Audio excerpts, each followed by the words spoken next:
Alright, so today we're going to start Phoenix Wright 3, Trials and Tribulation, I believe it's called.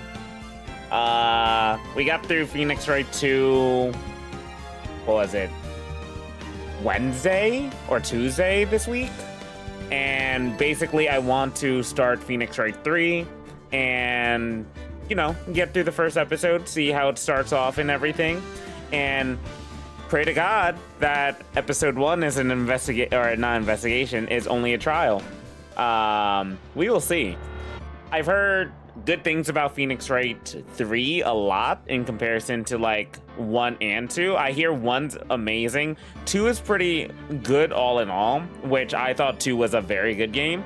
But 3 is like a very good Phoenix Wright game. So let's see how it goes. And yeah. It is time.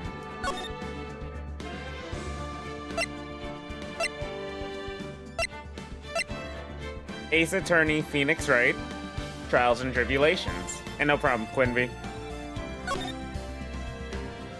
Episode 1, Turnabout Memories. Is that Mia?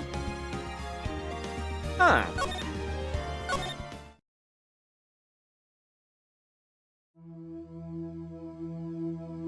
Huff.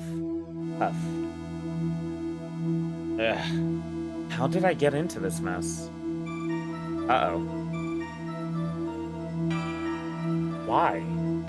Why did I do that?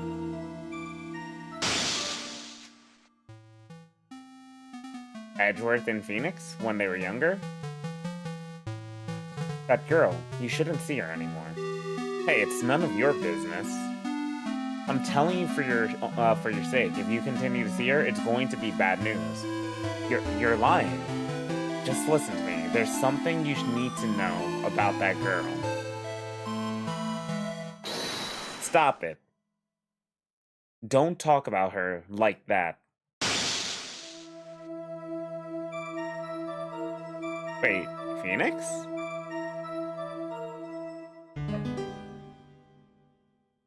I thought that was Edgeworth. It wasn't me. I didn't. I didn't do it.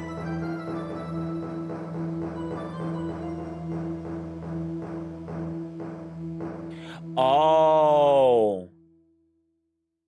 Okay, Mia's second trial 5 years earlier. April 11th, 9:40 a.m. District Court, Defendant Lobby number 3. So we're in the past right now. Phew, it's finally time. I'm kind of nervous. Oh, Mr. Grossberg. Mr. Grossberg, good morning. Ah, Mia, please calm yourself down. You're going to get yourself arrested for suspicious behavior, you know. What are you talking about? I'm relaxed, Mr. Grossberg. Look at me. I'm relaxed. Let go of my lapels. You obviously haven't gotten the temperament to be a lawyer. I'm so sorry. It's just that I'm so nervous today. Oh, that's right. This is your first time in the big leagues, isn't it? Well, never you fear, my dear. I, Marvin Grossberg, am at your service. Actually, this is my second time in court. What was her first time? Still, you surprised me. What with your earnest request last night? Let me handle this case, you suddenly said, and quite forcefully too. I just found out about it yesterday. About the case, I mean. What? And you've already learned all the relevant facts? Well, about that, you see. I mean, of course I have. I think. Oh dear. In any case, don't let our client see you're so nervous. You see the poor young man in the pink sweater over there? That's our client. I see. Good morning there, everybody. Good morning. Try to keep smiling, Mia.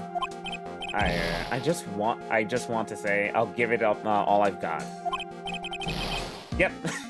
It'll be fine, no problem. Oh, what's wrong? Do you have a cold or something, Mr. Wright? Actually, it's Wright. Like the Flying Brothers. People screw it up all the time. And yes, I have a cold. That's what this mask is for. My doc says this way I won't give it to anyone else. Be kind to others, he says. Right, Mr. Wright. You have nothing to fear in court today. If you are truly innocent, I promise I will save you. Please, let go of my shirt. That's right. He's the one on trial, not you. He's the one who should be nervous. You need to stay strong for your client, Mia. I like the way they do this intro. My name is Mia Fey. I'm still pretty new at this lawyer thing. The first time I appeared in court was a year ago. But that trial traumatized me so badly I never thought I'd set foot in another courtroom. It's been 1 year since then, and well, here I am again. But this time I'm going to win. For my client, and for myself. God, I love him. So, it's such a good idea to, like, instead of trying to do Phoenix Amnesia again in some type of way, we get to see Mia and Phoenix meet for the first time and actually have Mia's, like, first real trial. That's smart. That's super smart. For, like, the intro level. April 11th, 10 a.m. So what you're saying is, this game is a really fucking good game. Yes. It really is. April 11th, 10 a.m., District Court, Courtroom number 2. And it brings back Mia. You know, temporarily, but still brings her back as, like, actual flesh. And, like, yeah, an actual person.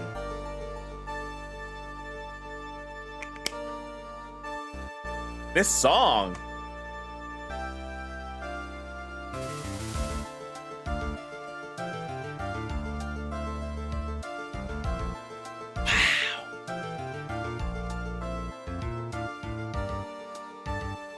Loving the remixes of the music in every game. I mean, yeah, no.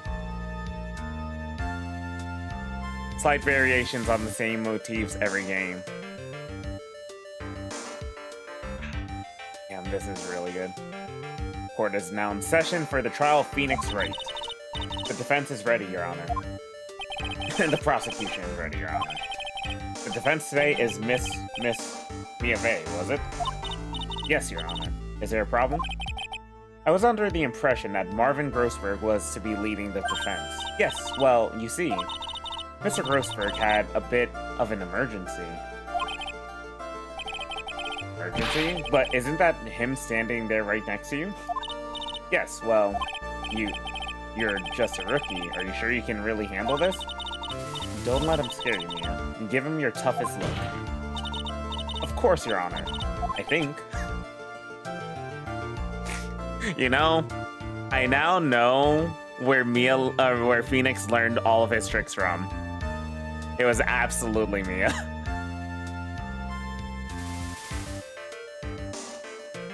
Brimming with confidence she is. It keeps things fresh, but keeps the emotional connection. It really does.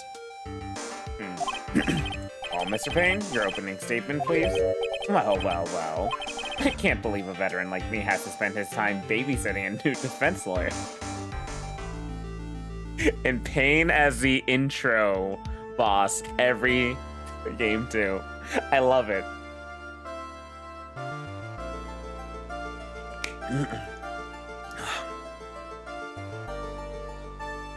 I can't believe a veteran like me has to spend his time babysitting a new defense lawyer. Don't worry, little girl. It'll be all over soon. What was that all about? Was he trying to trash talk me? Now then, I'd like to proceed with the summary of events on the day in question. The incident occurred on the campus of Ivy University. The murder victim was a student named Doug Swallow. He was a fourth-year student studying pharmacology. Sounds like he was a very bright young man. Yes, well, next we have a photo taken at the scene of the crime. Students discovered the scene shortly after the murder. They found the victim's body, and the defendant who had obviously bungled his getaway. They then called the police. That certainly makes the defendant look very suspicious indeed. Very well. The court accepts this photo into the record as evidence. By the way, I can't quite tell the cause of death from this photo. Your reputation for Sagacity? Is well earned, Your Honor. The truth is that the victim died a rather unusual death. An unusual death? What do you mean, Mr. Payne? Well, perhaps the defense would like to take this question, huh? Simple question. I thought I might loosen you up a bit. I am a genteel man, and if you will. A what? Stand up to him, Mia. Show him what you're made of. Ah, a perfect opportunity. Well, what was it? The cause, go on. Please say you know at least this much.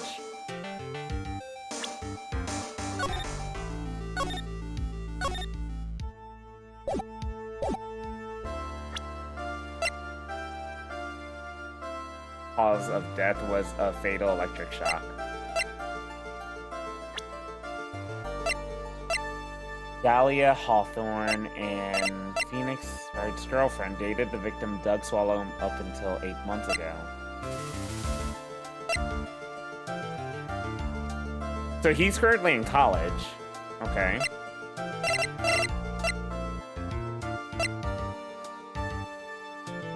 Already saves coming? Shut up.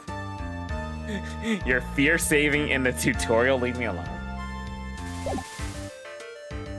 Please say you know this much. I'm so sorry, I didn't get a chance to read through the whole file. My hemorrhoids are beginning to act up. Now see here, the details of the case are filed under the court record. But you knew that already, didn't you? Ah, the court record. I think I can see that by pressing tab. All the weapons we need can be found in the court record. Take a good, hard look at the data there and think carefully before you answer, my dear. Yes, sir. I'll do just that. I've got to stay calm. I can't let the prosecutor get the better of me. The court record... Okay, let's... Yeah? Now then, would the attorney for the defense please answer the question? What was the cause of death? According to the court record, it was a fatal electric shock. In other words, electrocution.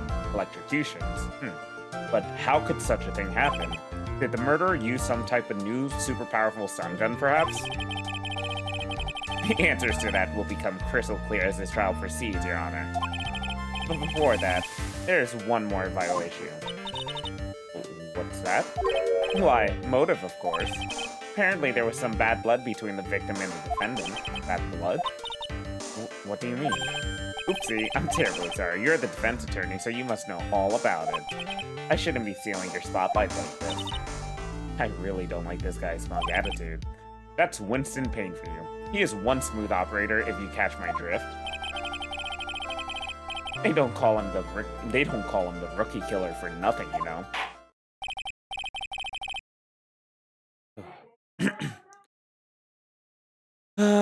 Where's the confidence, Mia? I guess Phoenix learned how to save scum from her. Exactly.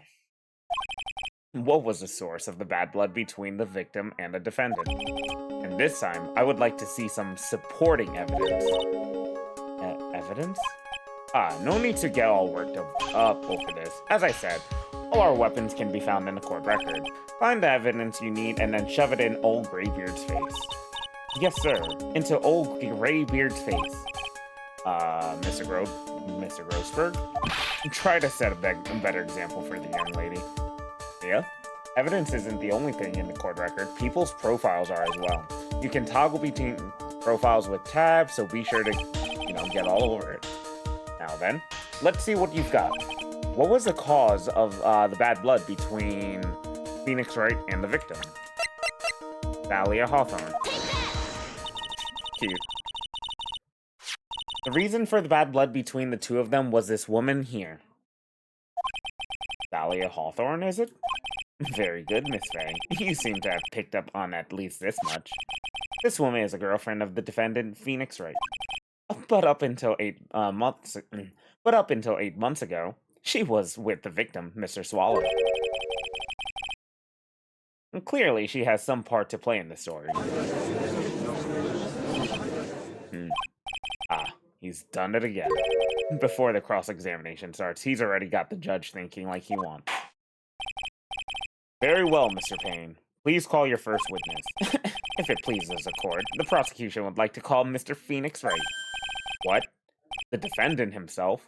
Well, Miss Faye? It's fine, after all. Mr. Wright is innocent, right? The defense has no objection. Very well. The court calls Phoenix Wright to the stand.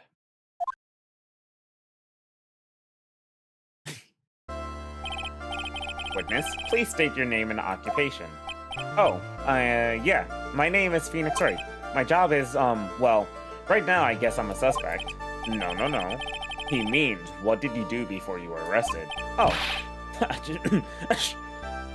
I was a university student. Mr. Wright, I understand that you are, but I didn't do it. I'm innocent, I tell you. I'm telling you, I was... Would the defendant please refrain from passing on his gold to the rest of us? It seems the witness has something he wants to say. Well then, Mr. Wright, please tell us about your relation to the victim. Right away, Your Honor. The victim and I admit I was there, but I'm not a killer. All I did was find his body. I hardly knew the guy to begin with. I never even talked to that stuck-up British wannabe. I see. So you hardly knew the victim. Right, like I said, I'm not a killer. Looks like the judge understands. You're being naive. You're being naive, you know, too naive. Huh? It seems that you've forgotten one small thing, young lady. And that would be? This witness still has to undergo something called cross-examination. Cross-examination? He's right. He's right. And it's the defense's duty to carry out the cross-examination. The purpose is to determine if a witness' testimony contains any contradictions. Contradictions? If a witness is lying, their statements will conflict with the court record. But Mr. Wright is my client. Even if he is your client in court, all lies must be struck down. As a lawyer, that is your duty, you see. What does he mean by that? Is he saying that testimony just now? That there was a lie, a contradiction? Now then, your cross-examination, if you please, Miss Faye. Please, Mr. Wright, tell me you haven't been lying. You wouldn't do that to me, would you?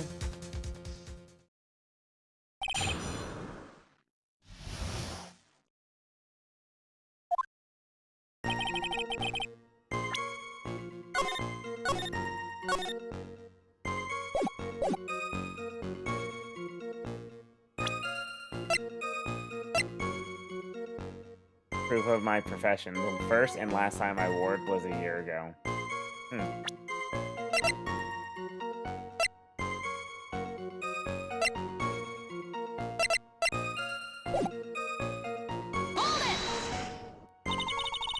When you say there, you mean the place where the victim was murdered?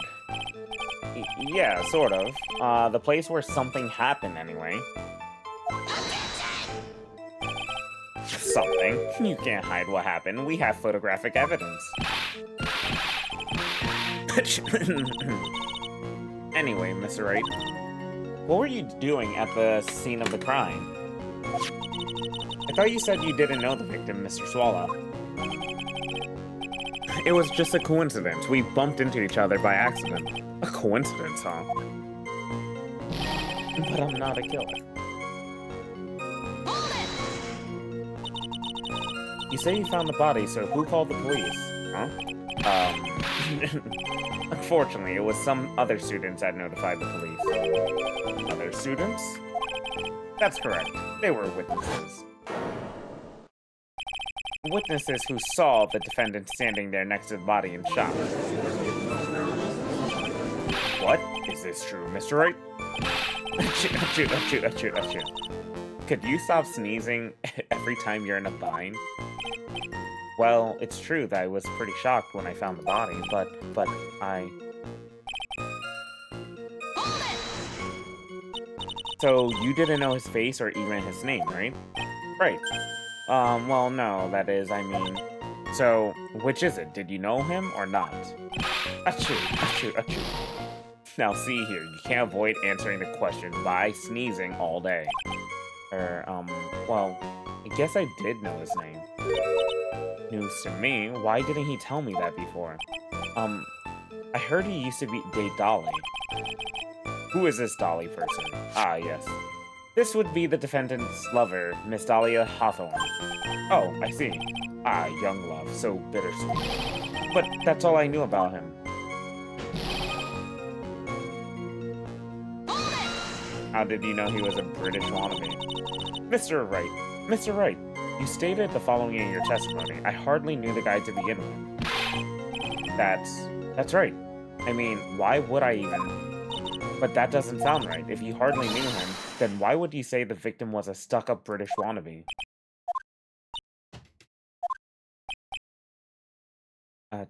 True. Well, Mr. Wright? No, it wasn't me. I'm not a killer, I swear. Mr. Wright, I will give you an opportunity to revise your testimony. How is it that you knew the victim was, as you put it, a British wannabe? Yes, well... He was always walking around with a huge Union Jack on the back of his shirt. All this... and this is where Phoenix karma of lying witnesses start. Did you see it at the crime scene? Did you see it at the crime scene? The Union Jack, I mean? Yes, that's right. I saw it at the crime scene. That's why I figured he must love British stuff. See? It's true. Cross my heart. I swear I didn't do it. Phoenix. Please, Phoenix.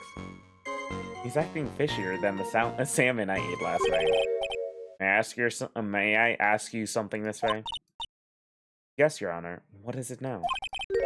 Who is this person anyway? This Union Jack fellow? The Union Jack is the name of the United Kingdom's flag.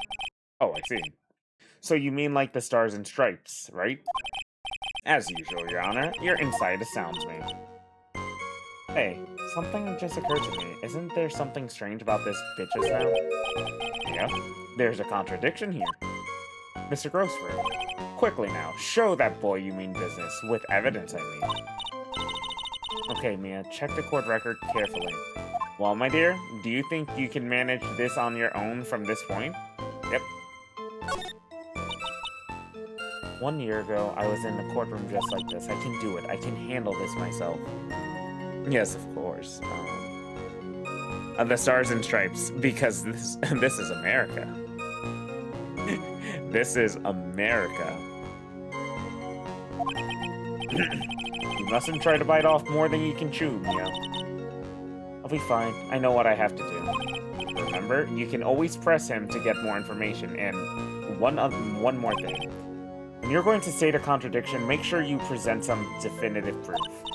Okay, Mia, one more time, from the very beginning of his testimony.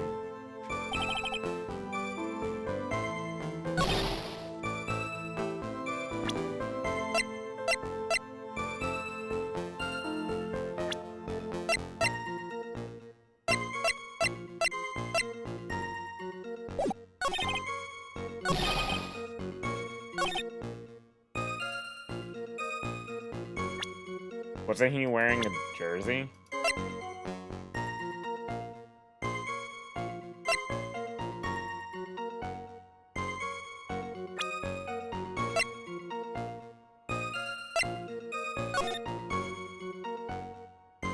Yeah, it shows his back. Objection! Are you certain you saw the Union Jack? Yeah, I'm sure. It was right on his back. Miss Fay, is there some point to this line of questioning? Your Honor, please take another look at the crime scene photo.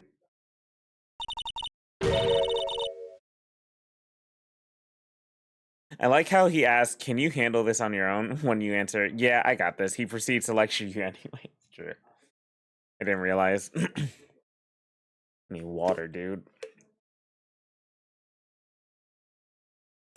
My victory screech when I beat the final boss inside Gravity Circuit. It kind of affected my throat a little bit. Oh, lordy. Good old Japanifornia, right? Right.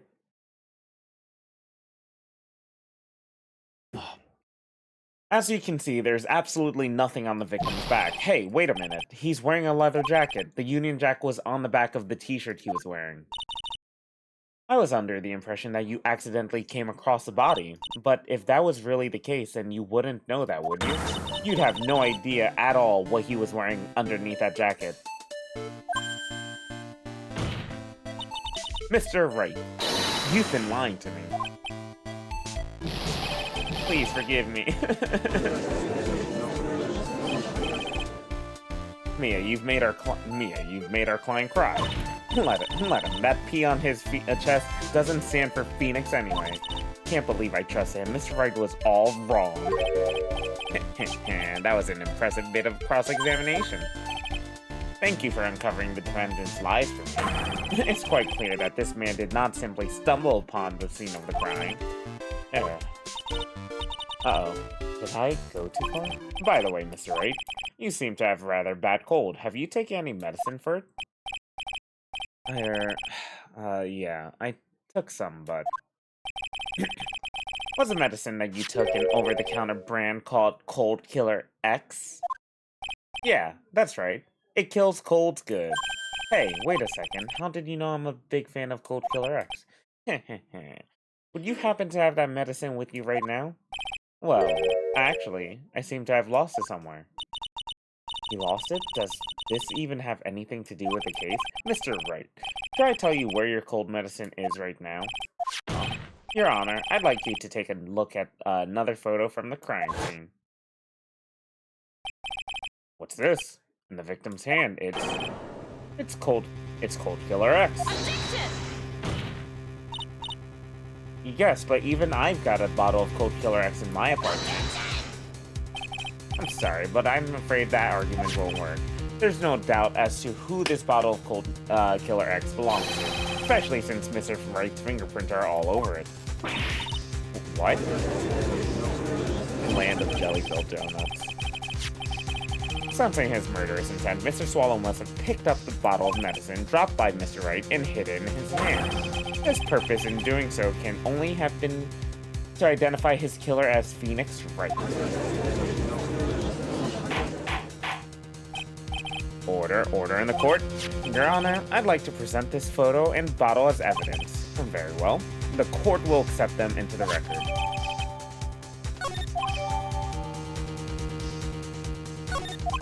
Also, the victim's wristwatch was broken. Broken? Yes, it ceased functioning when a large wave of electricity passed through it. Well, Mr. Wright, do you have some kind of explanation for all of this? Ugh. This is really bad. Oh, my buttocks. My poor hemorrhoids. What the Grossberg, why?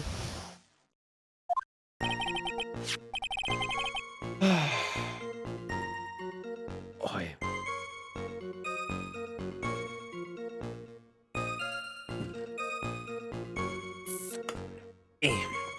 Merci.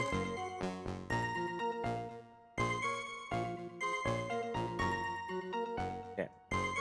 The truth is, I went because he called me. He was in the pharmacology department, so we agreed to meet at 2:45 behind that building. We talked for a bit, and then at around 3, we split up. Then later, when I went back, I found him lying there. I've been taking Cold Killer X for the last 2 or 3 days, but I lost my bottle of it around lunchtime on the day of the accident. Mr. Wright, that's completely different from the testimony you gave previously. Well, Judge, you know, besides now, in the future, you allow everybody to give different testimonies without much issue. So, yeah, definitely get used to it. Achoo. I'm sorry, Your Honor. I was afraid you wouldn't believe the truth. You'll forgive me if I say I hardly find your current testimony any more credible. Miss Faye, please begin your cross-examination. Oh, please, Mr. Wright, don't tell any more lies.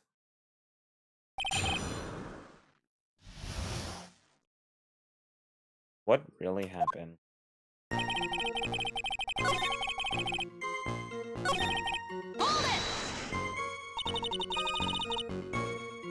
Have you ever met the victim before then? No, never. But that day, he called me up and told me he wanted to talk about Dolly. And this Dolly person is it's kind of embarrassing. She's my, sweetheart. What? Well, what was that for, Mia? Oh, I'm so sorry. I just felt like slapping something all of a sudden. What was that for, Mia? I understand, Mia. What do you understand, Quinby? Inform the class.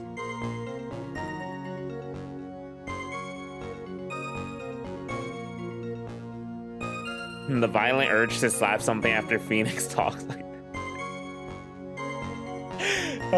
True. Fair. Dahlia Hawthorne was also the lover of the murder victim, Doug Swallow, before she met Miss Wright, that is. So it was one of those nasty love triangles, I see.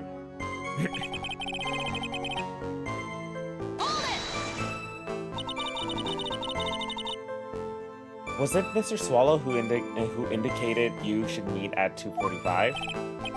Yeah, and we were both there right on time. You said the victim was in the pharmacology department, correct? Yeah. He was studying how to manufacture and improve pharmaceuticals. Everyone called him the alchemist of IVU. An alchemist? I see. I gotta admit, it was a little suspicious. He had a whole laboratory and everything. It was filled with chemicals and strange machines that run on high voltage electricity. Oh, how fascinating. He sounds like he was quite an ambitious young man. What do I do? Maybe I should ask him for some more details?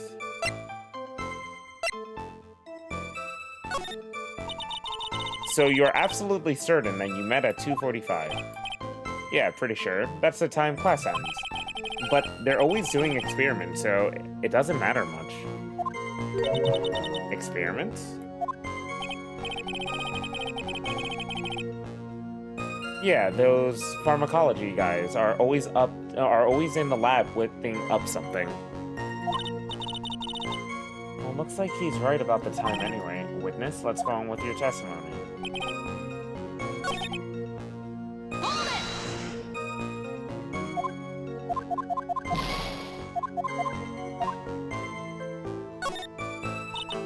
I was wondering if you could tell us a bit more about the pharmacology department. Well, okay, sure. I don't know all that much about it, though. A little bit earlier in your testimony, you said something interesting. You said the department uses strange machines that run on high voltage electricity. That's right, and they look dangerous. They use non-standard voltages, so there are high voltage cables everywhere.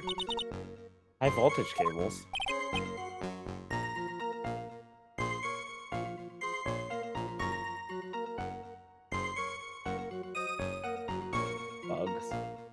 Yeah, there were electrical poles set up all around the building. The high voltage cables run overhead around the roof. Finally, I think we're getting somewhere.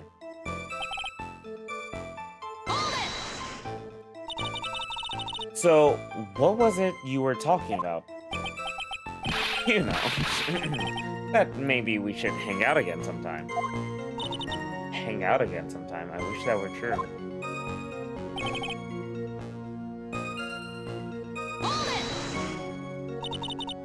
So, you say you went back. Yeah, that's when I found the body. Yes, but why did you go back in the first place? Weren't you angry with him? Well, that's right, I was. Then why, Miss Wright? Why did you go back there? I thought maybe we could make up.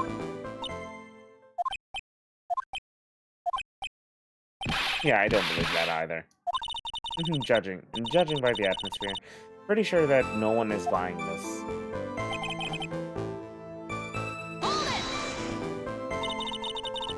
It's rather unusual to catch a cold this time of the year, isn't it? Yeah, I always get a little careless when the weather starts to warm up. I guess I shouldn't sleep with the window open this early in spring, huh? I suppose common sense is not always common. So, did anyone else used to sleep with a window open during a good periods of time too back in the past? A lot. Sometimes including in the winter, which was bad. So, did anyone else know that you were taking cold medicine? Well, I always took one after meals, so I'm pretty sure all my friends know about it.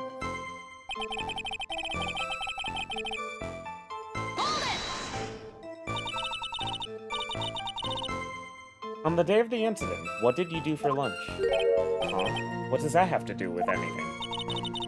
You can never be too sure. I always eat with Dolly. Just the two of us. Dolly's homemade lunches are just the greatest. Her mini omelets are magically delicious. Why did you just punch me in the jaw, Miss Faye? Oh, I'm so sorry. I just felt like hurting someone all of a sudden.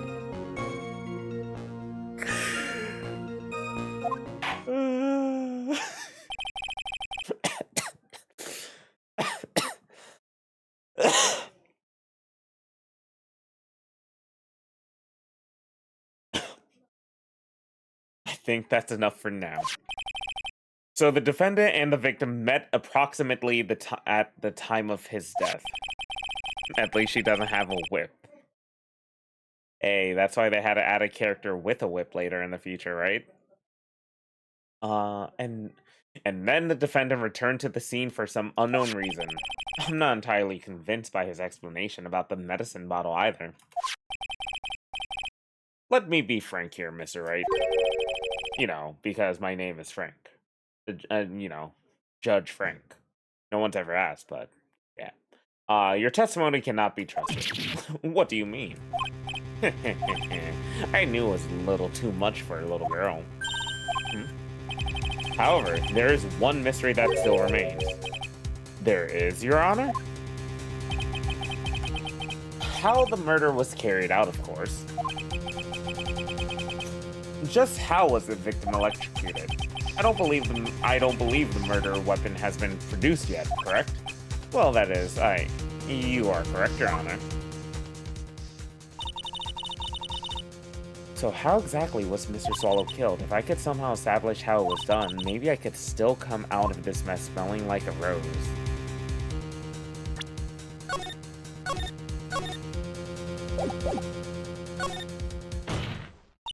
Your Honor. Yes, Miss Faye?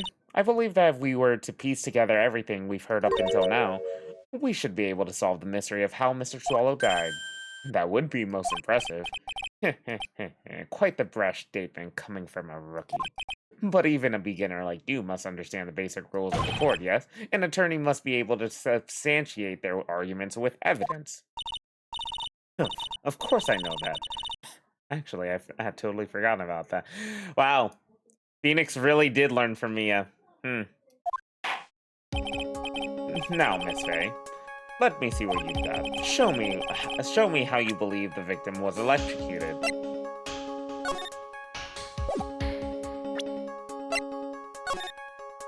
I mean, that would make sense, right? You not see the wires? Like, literally in the freaking photo of Crime Photo 1, the literal electrical wire that's cut in half and accidentally, probably, I have no idea if it was an accident, but electrocuted the person right there with a broken umbrella here for whatever reason. Okay. Sure. As for the cause of death, I'd say this picture captured it quite well. What? But there's nothing that even remotely resembles a murder weapon here. I'm afraid the defense is going to have to explain this a little more in detail. Miss Faye, where exactly is a murder weapon? Do you not see the sparks? Well, naturally, it's right here. That's... What is that? A severed electrical cable, I believe, Your Honor. Remember the testimony we've heard, and the machines the pharmacology students use in their experiments require high voltage. And because of that, there are special high voltage cables strung up everywhere. So then, the high voltage cable? Yes, the high voltage cable is the cause of death. That is the most likely explanation. That certainly sounds plausible. Well, Mr. Payne, what do you have to say about this? Well, I believe some praise is in order. Don't toy with me, old man.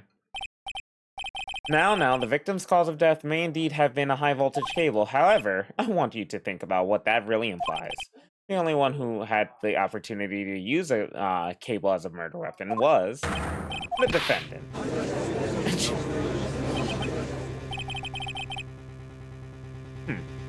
That much is certainly true. Yes, and that's not all. We have proof, irrefutable proof, that will establish that Mr. Wright was the murderer. You do? Well, what is it? His fingerprints. Fingerprints? You mean that the defendant's fingerprints were on something besides the medicine bottle? Let's take a look at the crime scene photo.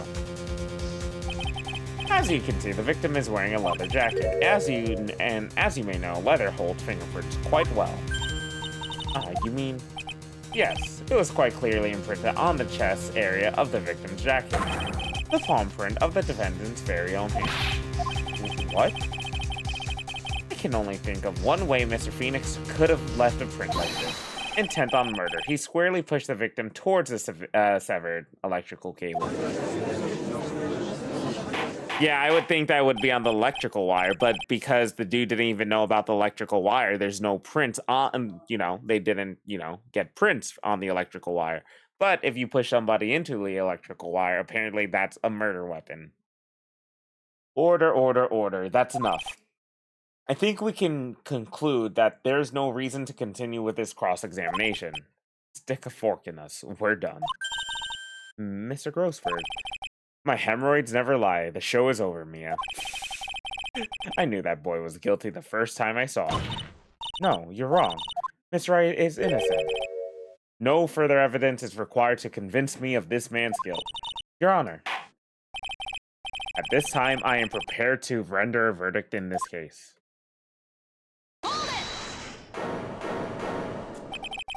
Do you have something further to add, Miss Faye? Is this what you want, Miss Wright? You still haven't told us the truth, the whole truth. If you don't say something now, the judge is going to hand down his verdict.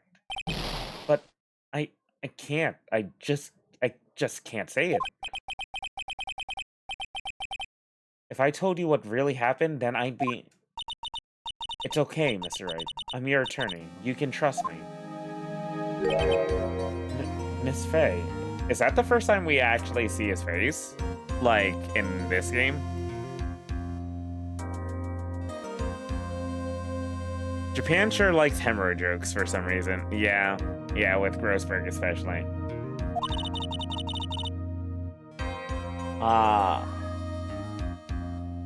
Kinda curious if it was a translation error just to make him more goofier. I don't know. I know a dude with hemorrhoids, do you, Quinby? No matter what it is you have to say, I believe in you, and I'll represent you to the very end. It ain't me. Fair enough.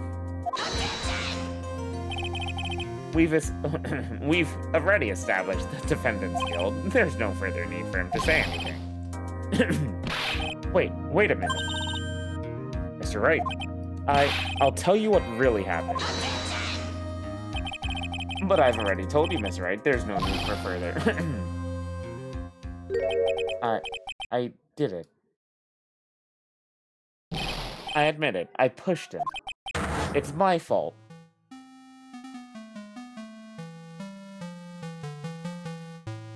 That girl, you shouldn't see her anymore.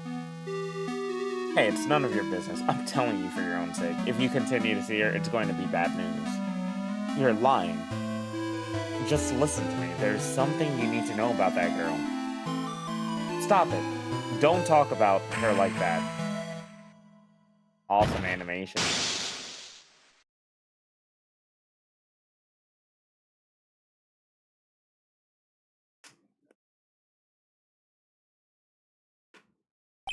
So he pushed him, but he accidentally... What you just said, was that the truth?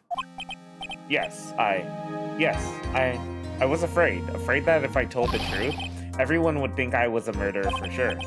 While as things currently stand, we're all absolutely convinced you are. Please give me one more chance to explain. This time I swear I'll tell the whole truth. It'll be okay, won't it, Miss Faye? Hey, I believe in you. Oh, thank you. I still can't believe it. He really did push the victim. It feels like my hemorrhoids are doing the Harlem Shake.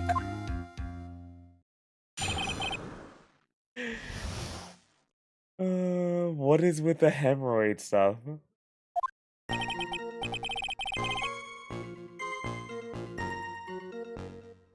Okay, so maybe this game hasn't aged super well. That guy, he was talking bad about Dolly. I lost my temper and gave him a shove. At that moment, I heard some kind of loud noise. A little while after I left, I started to get worried. So I went back, but he was just lying there, dead. Well, the explanation is really quite simple. When you pushed him, Mr. Swallow flew back and touched the electrical cable. He died from the shock, and that, as they say, is that. A simple explanation indeed. At the time of the incident, a light rain had been falling. Wet from the rain, the victim was more easily electrocuted. But when I pushed him, there weren't any electrical cables nearby. If there had been something like that, even I would have noticed it. That's true. Even a doofus like him could have missed. Counter. Miss Faye, let me warn you right now that if your cross-examination doesn't yield any new facts, I intend to deliver my verdict without any further delay. Are we clear on that? Yes, Your Honor. Don't give up, Mia. If he is innocent, there must be some kind of evidence somewhere that will prove it.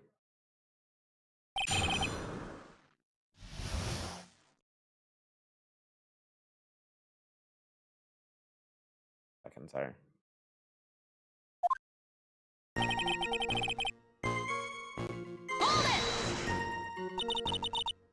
So what kind of things did Mr. Swallow say to you? He said all sorts of terrible things about Dolly. He said that she was a bad girl.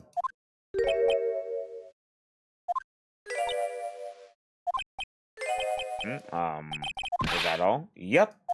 Well, Miss Faye, you heard him yourself. Well, you're not doing yourself any favors here, Mr. Wright. Please don't make this harder for me than it already is. Anyway, after he said that, I just...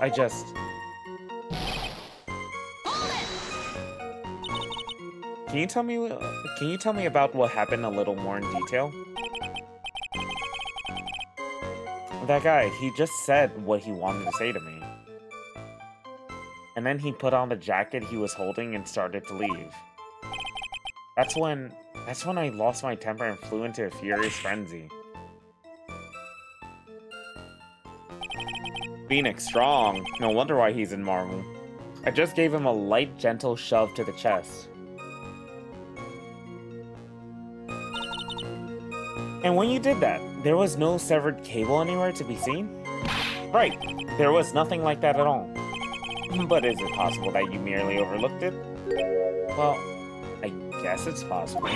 What are you doing? Don't let that guy steamroll over you like cheap asphalt. I believe what's important here is a moment to push occurred. Let's continue on with the testimony, witness.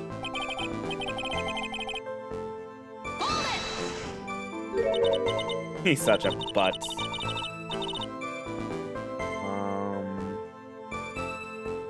A loud noise. And what would you say that loud noise was, Mr. Wright? I'm not sure, but it was really loud. It was like snap. You know, come to think of it, I wonder what that was. Clearly, Your Honor, it was the sound of the victim being electrocuted. You're not qualified to decide that. What should I do? I'm treading on some dangerous ground here. Mr. Wright, that loud noise you heard may be extremely important, so try to remember what it was. How do I put it? It was like a sharp crack. Aha!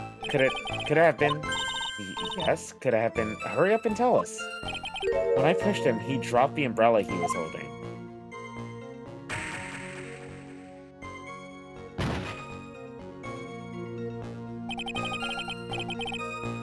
He fell right on top of it and it broke. That was probably the noise I heard. An umbrella, huh? And did that umbrella belong to the victim? Yeah, it was a plastic umbrella, cheap and frail, kind of like the owner. Then again, I wish I had any kind of umbrella. I was totally soaked to the bone. Miss Faye? What do you think? Is there something important in the testimony just now? I don't know. Well...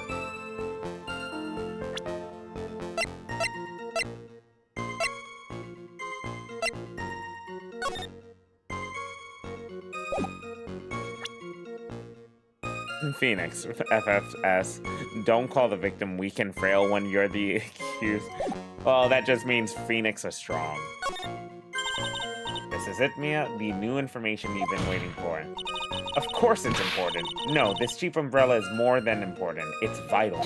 I want to officially have it entered into the testimony. Huh. How perfectly fitting. Flimsy information for a flimsy lawyer. The court agrees to the defense's request. Witness, please add the bit about the cheap umbrella to your testimony.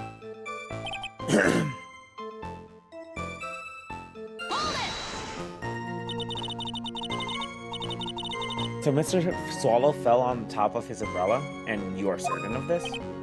Yeah, it was right there under him. Actually, if it hadn't been under him, I was planning on borrowing it for myself.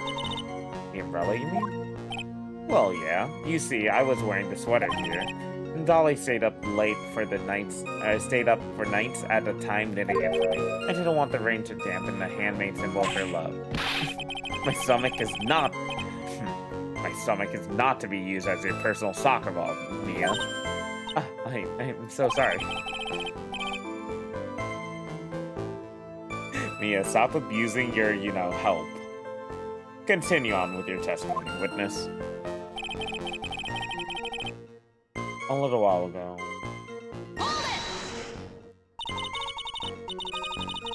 After you shoved the victim, did you leave the scene right away? Yes, I did. I admit it. I was furious. You left without even checking Mr. Swallow's condition?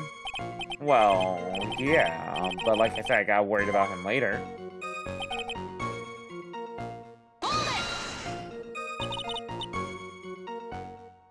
At that time, did you see anyone else at the scene of the crime? Nope, nobody. Jeez. That stupid cough possibly sound any familiar? In that case, it's very hard to believe someone else could have been the murderer. Unless we find something that shows his innocence from that testimony we hear, I'm afraid the judge will be making his final decision with no remorse whatsoever. Yes, sir. Right now, I will need more info that will help me to find the contradictions.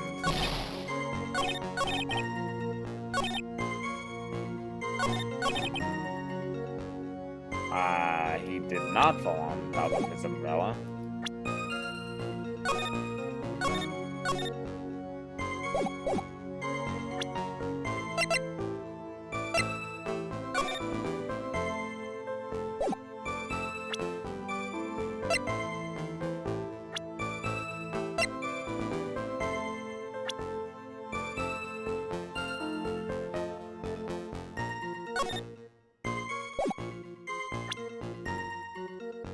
Present crime photo 1.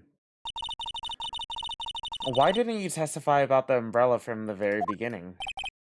Come on, if I had mentioned that, I would have been able to counter the prosecution's arguments earlier. What do you mean by that? Take another look at the crime photo scene. According to Mr. Wright, the victim fell on top of his umbrella. However, if you look closely, the umbrella is nowhere near the victim. Actually, it's by the electrical pole. You're absolutely right. The conclusion here is obvious. After the defendant left, the victim moved from where he fell. In other words, after he was pushed by the defendant, Mr. Swallow was still alive. No! Order. The victim, he moved. Mr. Payne, the umbrella in this photo, where is it now? Well, it was collected by the police at the crime scene. I want to present it as evidence immediately. Okay. But the umbrella could have simply been blown there by the wind. According to the testimony, the victim fell on top of the umbrella. There's simply no way it could have just blown over there by the wind. My hemorrhoids. I know this matter of the umbrella seems relatively trivial, but as long as the smallest doubt remains, I cannot render final judgment. No.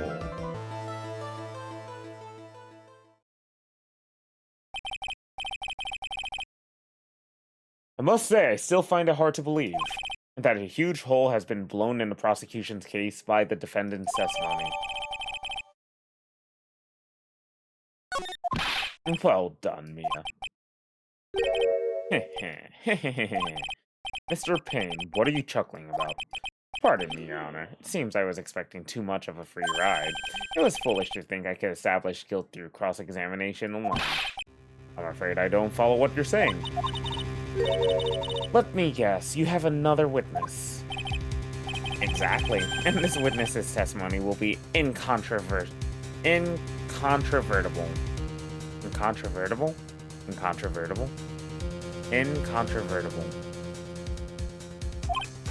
Well, who is this witness? Miss Dahlia Hawthorne. Dahlia Hawthorne? You don't mean Dolly? I do, Your Honor. The defendant's very own mother is a witness to the whole thing. That's right, she was at the scene of the crime when the murder took place. What? Watch her actually be the one that killed, like, the ex. I'm sorry to break the bad news to you, my dear. That was slick. Bad news? You couldn't be more wrong. Actually, I've been waiting for this. You can't be serious. Yeah? What did you mean by that? I think this is a good point for us to stop. Court will now enter a 20-minute recess. Afterwards, we will listen to the testimony of Miss Dahlia Hawthorne.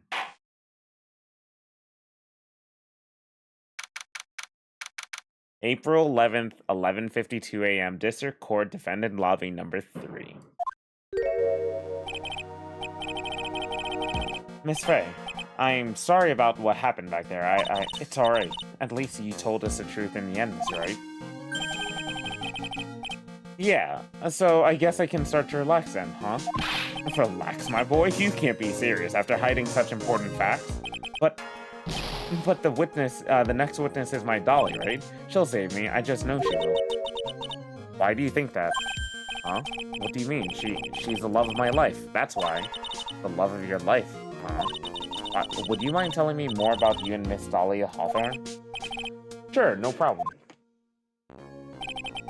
Dolly and I, we first met about 8 months ago, right here in this very courthouse. What? Actually, I'm studying to be a lawyer on the side. Anyway, one day, she and I just bumped into each other in the reading room downstairs. That's why I really think it was fate that brought us together. As soon as I first set my eyes on her, I knew she was the one for me. Oh, here, take a look at this. She gave me this the day we met as a symbol of our love. Phoenix? You sound like you're being played heavily, my dude. She had been wearing it around her neck that day, but then she took it off, but before she gave it to me, she said, I want you to carry this. So, she gave it to you as a present, I see. This darling little bottle is filled with memories of my darling little Dolly. It certainly is a little bottle, alright? It makes me so happy I show it to everyone I meet. I want to share my happiness with the whole world.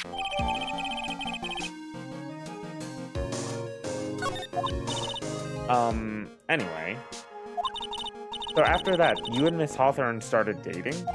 Yeah, but she's so shy, every time I see her, she always says the same thing to me. Please give it back now. What a strange girl, asking for a present back like that. By the way, Mr. Wright, the day you first met Dahlia Hawthorne 8 months ago, wouldn't it happen to have been on August 27th, would it? Yeah, it was. But how did you... This happened on August 27th, right here in this courthouse. What's this? A newspaper clipping? Let's see. Murder in the courthouse. Murder? What are you reading there? Let me see that. Oh, I see. Mia, I think I understand what you're trying to say. I think I understand why you suddenly took such a keen interest in this case. You believe there is some connection between these two cases, am I correct? Oh. I hope you don't mind, Mr. Grossberg. I need to finish this myself. Ah, yes, but I'm afraid that what you have will not be enough, my dear. I'll go and have a look in the downstairs reading room and see what else I can find. Thank you. I want to do anything I can want to do whatever I can to be of any help to you, Mia. Well, it looks like recess is now over. We'd all better get moving. I guess so. That recess sure seemed longer than 20 minutes, though. It seemed shorter than 20 minutes, Mia. Yo, it's a two-parter? Ooh, that's cute. Huh. Neat. Alright, I'm gonna get some more water, and I am also going to use the bathroom, so I will be right back. I can't speak. I will be right back. Hello, I am back. Let's continue the second part of the trial. Boy. April 11th, 12:13 p.m. District Court, courtroom number 2.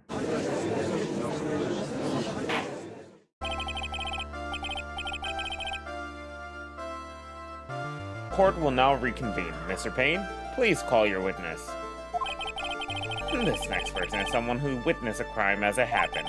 The prosecution calls Miss Dahlia Hawthorne to the stand.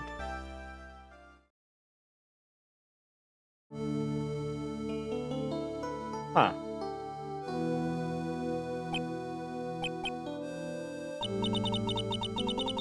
Yeah, immediately. What's with this stiff silence? In my long career as a judge, I have been deceived by many witnesses. It is my job to doubt, to take no one at their word. But in your case, I must admit that you radiate a glow of complete sincerity. Can't believe he actually said that. Oh, now then, witness, could you please state your full name? Don't worry, sweetie. Don't worry, sweetie. There's no need to be nervous. If anyone says anything rude, you can be sure I'll cut them right down to size. And I will bash them with my gavel.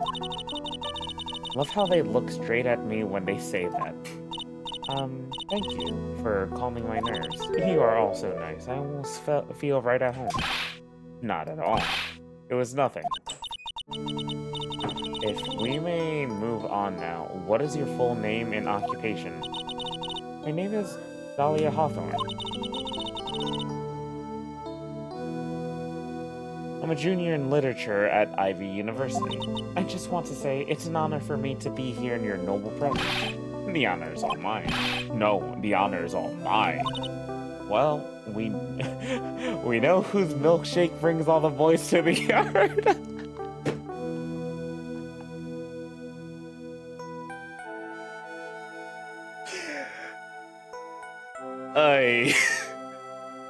This was definitely a time, wasn't it? This was certainly a time.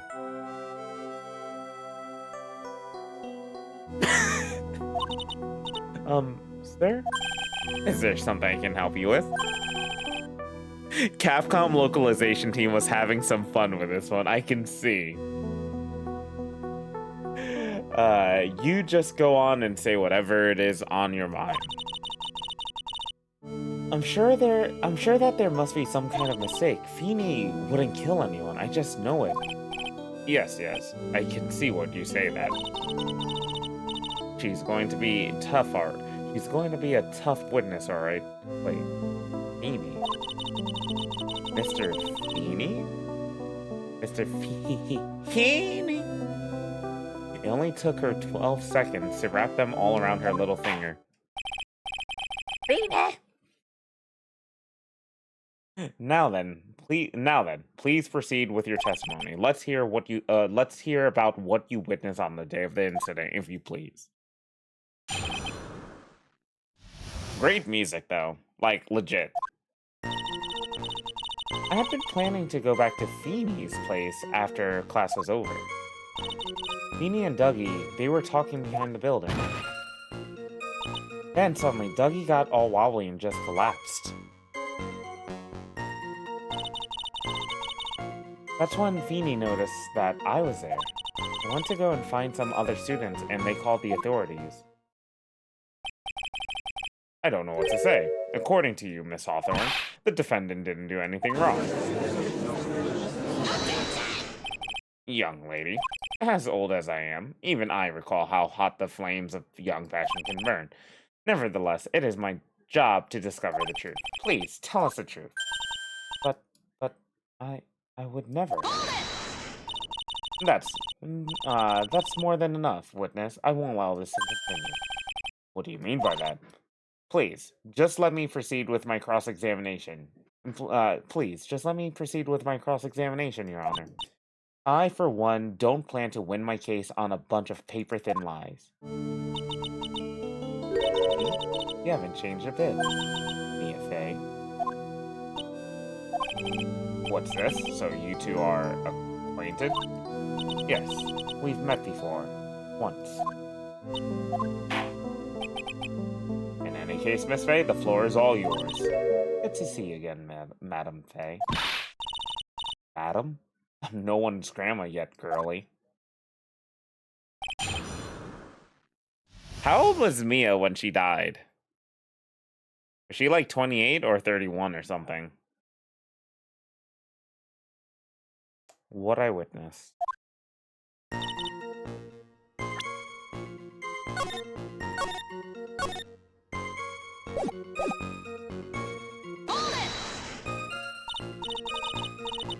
Now then, unless I'm mistaken, Feeny, I mean Mr. Wright, is in the art department.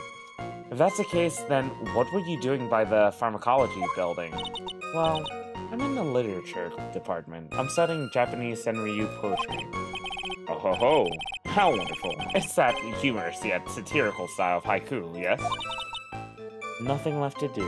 When a man reaches this age, sleep is his best friend. That's supposed to be poetry? Sounds more like a midlife crisis. For me to get to the art department, I have to walk through that back area. Ah, yes, I see. That makes sense. When I want to enter the courthouse, I always walk through the front doors. How else would you enter? Teleportation?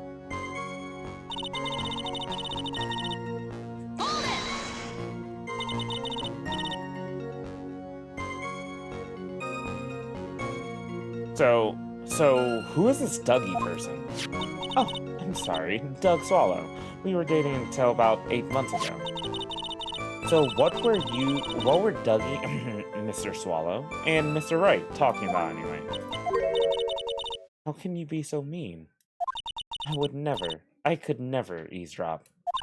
I wasn't raised to be so rude and unrefined. That's right, Miss Fey. Don't drag the witness down to your level. Why am I being demonized here? Please, go on. What did you see?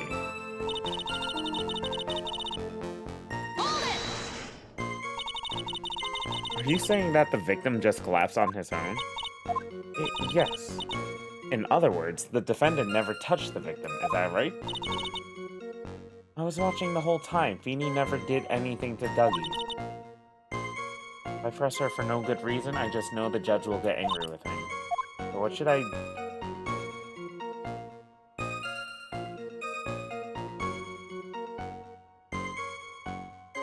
Leave it alone for now. I suppose her statement works in our favor for now. I'll hold off on looking into it any deeper until it's necessary. Very well, young lady. Please go on with your testimony.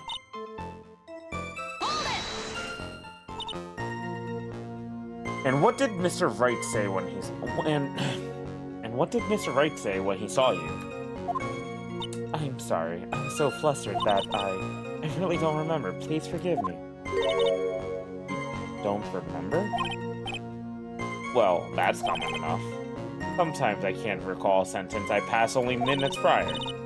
Please, won't anyone stop him before he gets hurt by me? Ah! Yo, she would have been, Franziska. I swear, if she had a whip. Judge lives in the moment. Judge gets whipped in the moment, too.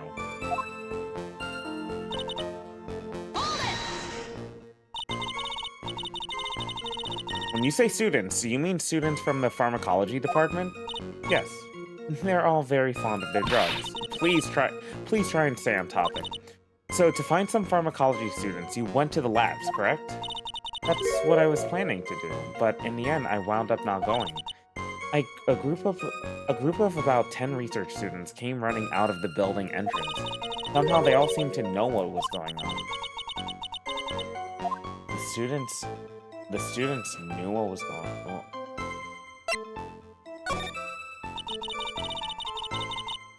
But how could the students have known what was going on? Well, I don't know for sure. I don't know for sure that they knew what had happened. It's just, they all seemed kind of excited about something.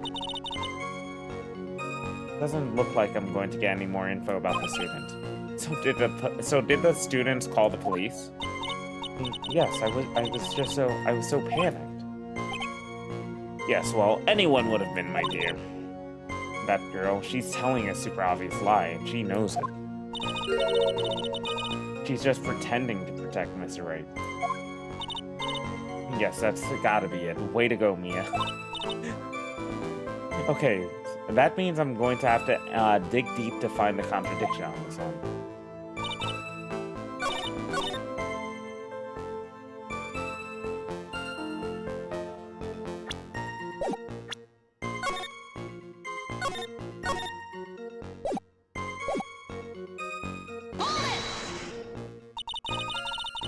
Are you saying that the victim just collapsed on his own?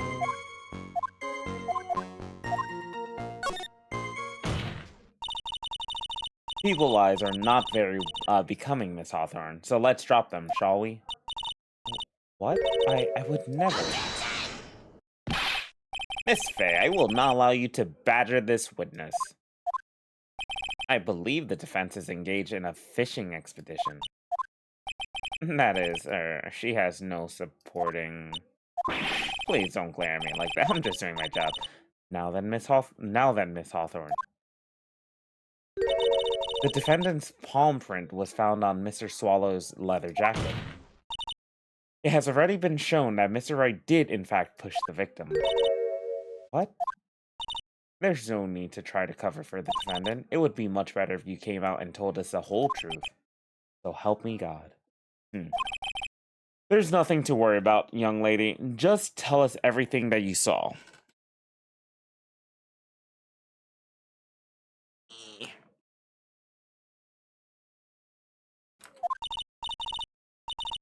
Yes, Your Honor, I will. If you don't mind, I'd like to revise my testimony.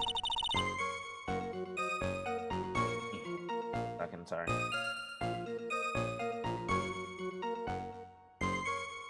Looks like we're finally getting somewhere.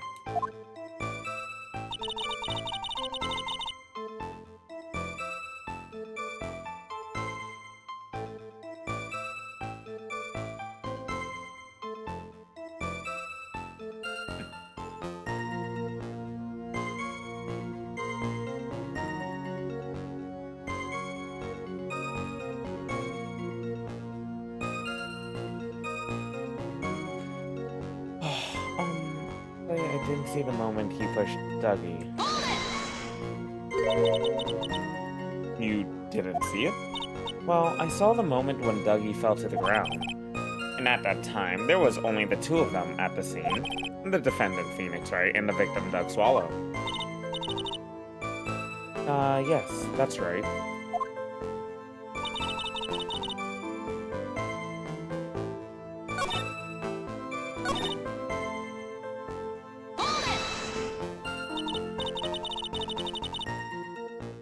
So then, what did it look like they were doing to you? Thought they were having a nice, friendly afternoon conversation. Oh, give me a break. That's why I wasn't really watching them all that closely. Did you notice anything out of the ordinary at all? No, nothing at all, Mr. Judge. Oh, I like the sound of that. Mr. Judge. Now then, please proceed with your testimony.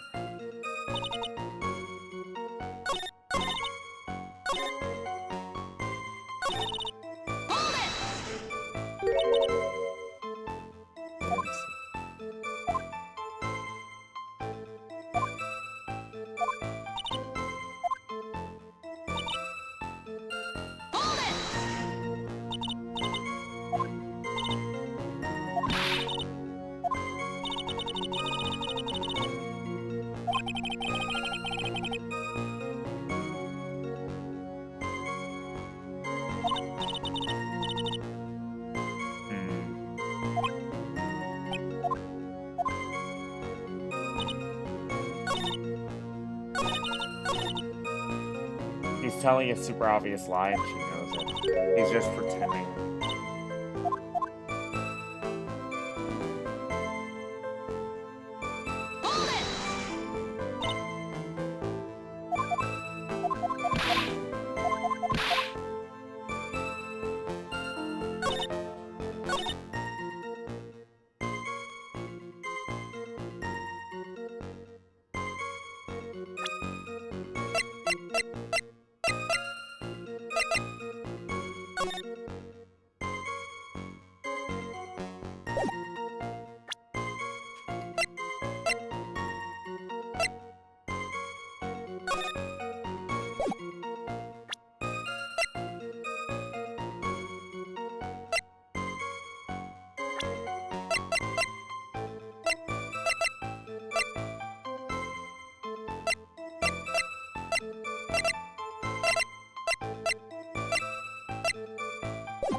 There was a loud crack, so how could you not hear it?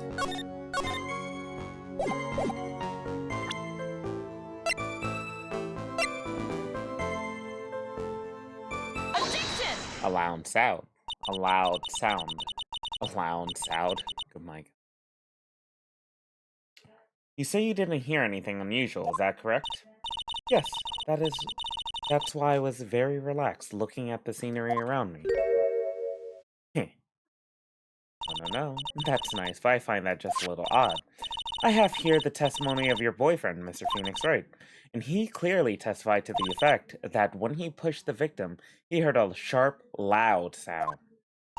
He said that? If you were really that close to the two of them, why didn't you hear this noise as well? Well, maybe the noise just wasn't all that memorable. But according to Mr. Wright's testimony, it was a sharp noise like a snap. There's no way a noise like that could fail to make an impression.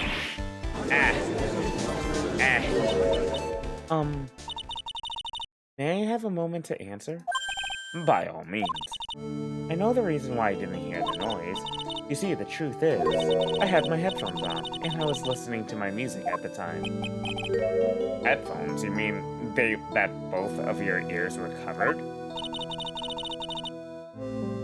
The rain was just beginning to let up, but it seemed as though Thor wasn't ready for his fun to come to an end yet, so the sky continued to flash and rumble. Thunder and lightning, huh? Yes, I'm afraid of the sound of thunder, so I put my headphones on to block it out. Well, you see, Your Honor, as you can see, there weren't any contradictions in her testimony at all. Wait a sec, Mia. That testimony just now. She said something that could totally change the whole case. We're gonna save Scum. Because we teach Phoenix out in the future, right? Right, Mia. You're so smart.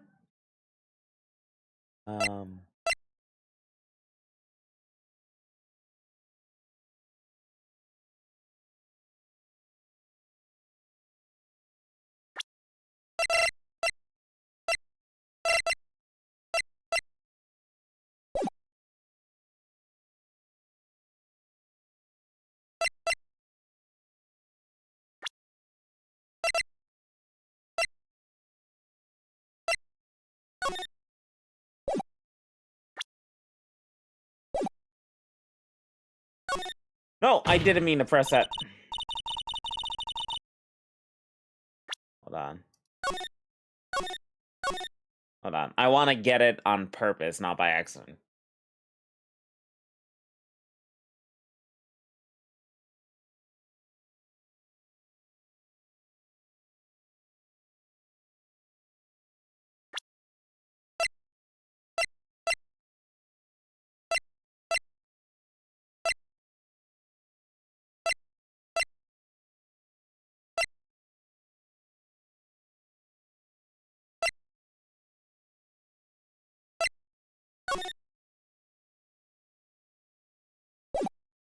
Hmm.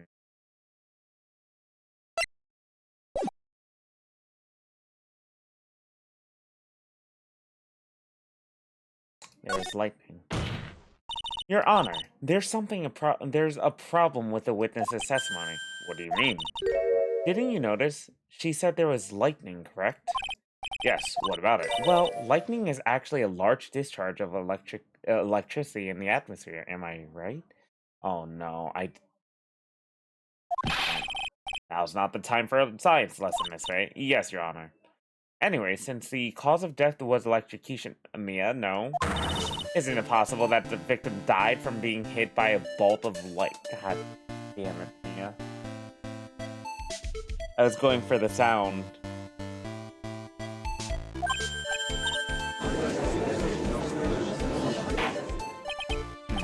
I must admit that the thought had not occurred to me.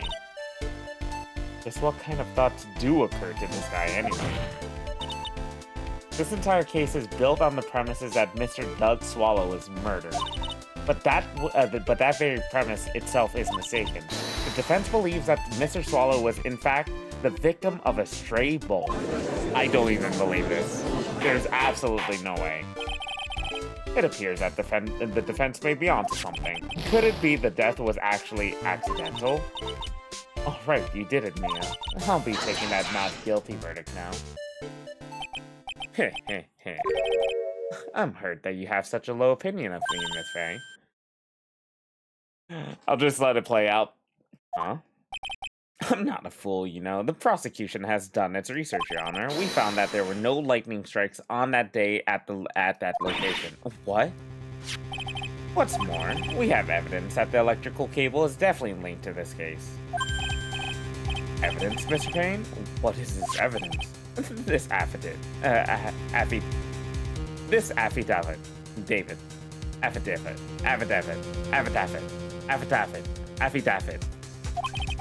Cannot say the word. And who is this affidavit from?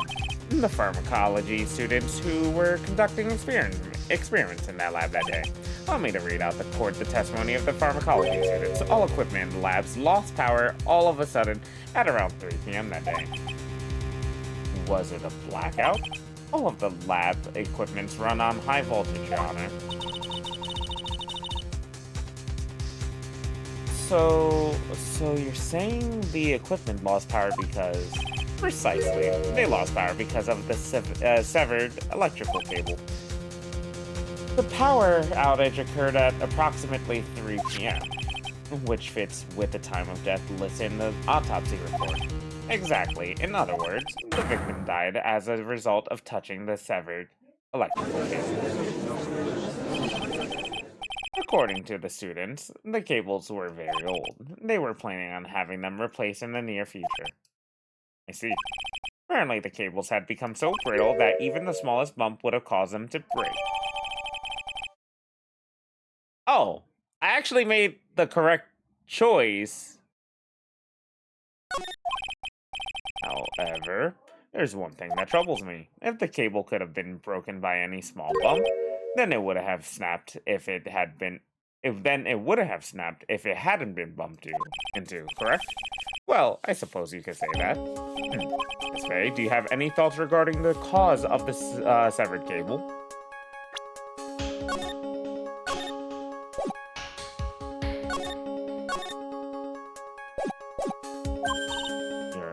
Your Honor. I don't like how this is looking one bit. I have to come up with something to try to regain some momentum. If it pleases the court, the defense would like to state its opinion. Well then, let's hear it. Who or what was it that who or what was it that caused the cable to break?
305.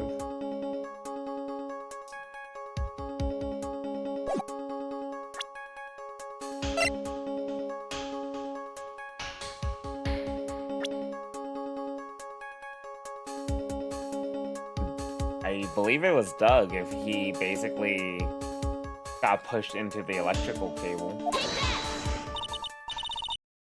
This is it. This is why the cable snapped. Well, Your Honor. I believe the only thing that has snapped is the mind of the defense. That was one of your best lines, Your Honor. That was harsh. Please, Your Honor, give me one more chance.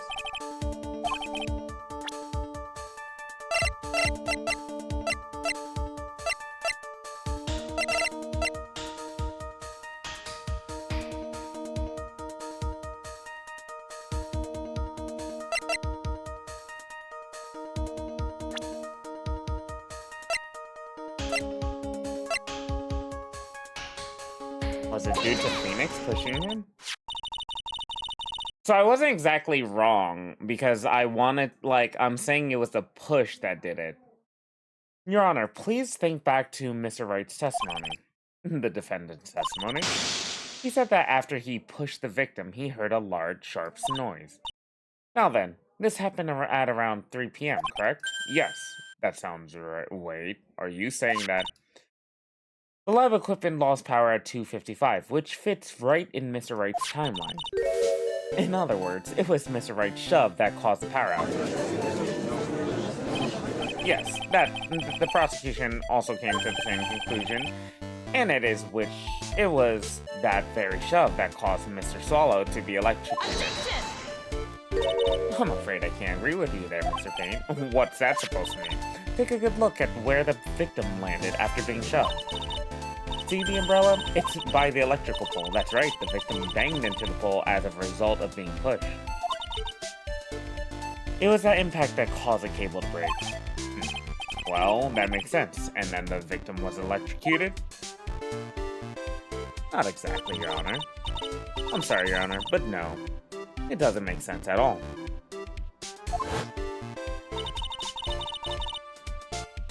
If the victim was shoved into the far pole, then he could have been electrocuted by the severed cable in the foreground.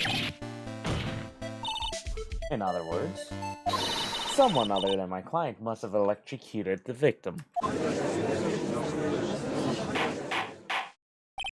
Order in the court. The lamentations of my enemy. How I've longed to hear them. It's true. The defense is absolutely correct. There doesn't seem to be any, Mr. Judge, sir, may I say something? The Madam Attorney's explanation, she said some things that are a little different than I remember them. What the?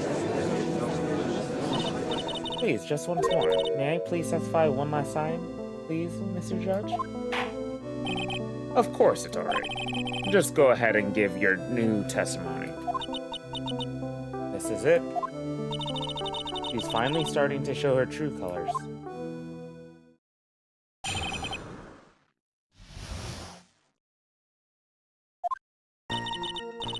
The truth is, Feeny pushed him twice. The first time was into the electrical pole. That's when the cable broke. And Dougie tried his best to run away from him, but Feeny caught up and crashed into him from behind. The cable snapping and Dougie being electrocuted, it all occurred in less than a minute. So after being shoved, the victim got up and tried to run away. And that's when the defendant pushed him for the second time. I'm so sorry, Feeny, but I just have to tell the truth. Am I doing the right thing? Am I, Mr. Judge? Of course you are, my dear. As painful as it may seem, you are. Now then, Miss Faye, you may proceed with your cross-examination.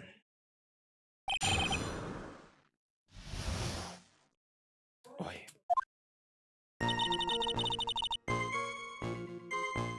Agua.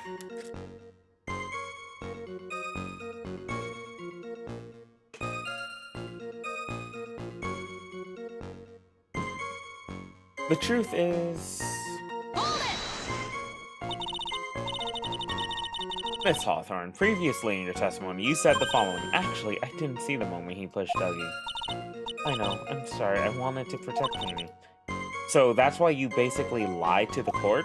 I was a bad girl, I know, Mr. Judge? Yes, would you please forgive little old me? Of course he won't. What you did is perjury. Oh, come now. It was just a little white lie.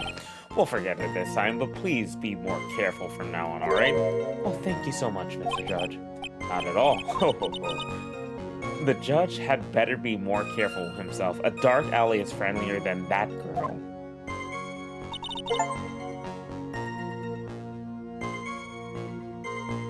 Oh. You're saying you actually saw the victim get pushed into the electrical pole. I know he doesn't look it, but Feeny can be a bit of an imp when he wants to be. Oh, really? But I never imagined that he would cause an electrical cable to break. Feeny really is scary when he gets mad. Yes, he sounds like a very dangerous individual indeed. Yes, Phoenix right. The ace attorney of, you know, beating down people and getting scary. When every time he shows an item to, you know, who is it? To the suspects, he gets beat down for it nearly every single time. Somehow, some way. You know, because Phoenix is just as smart as me. Probably not. Phoenix is probably smarter, but he's also dumb. Oh, God.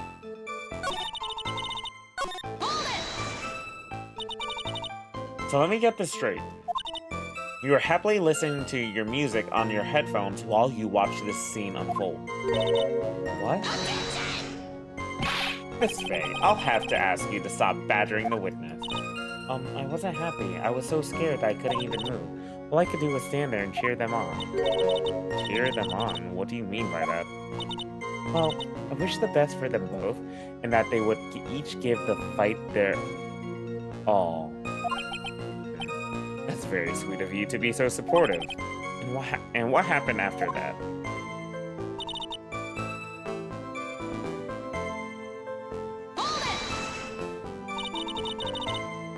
That doesn't sound quite right. There were handprints found on the chest of the victim's leather jacket. Mr. Payne, were there also prints found on the back of his leather jacket? Well, no, there weren't. Madam Faye, may I suggest that you listen a little more carefully? I said that he crashed into him from behind, right? My Feeny wouldn't leave any prints behind in that case, would he? Ugh.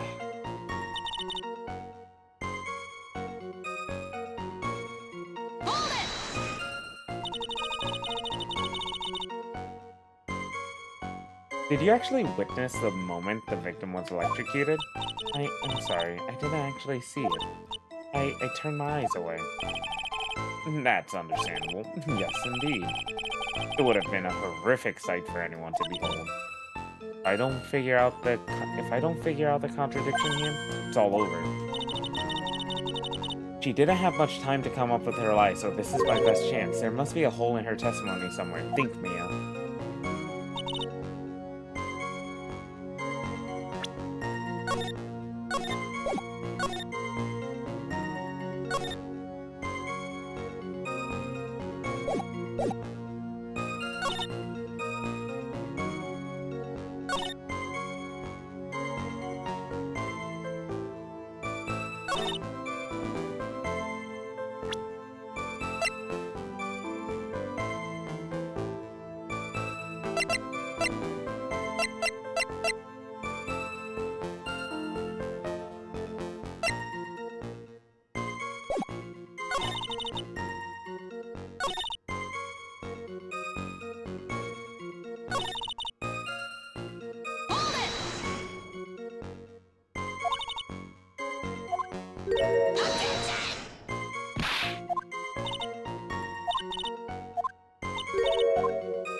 If he tried to run away, he wouldn't be near the initial pole.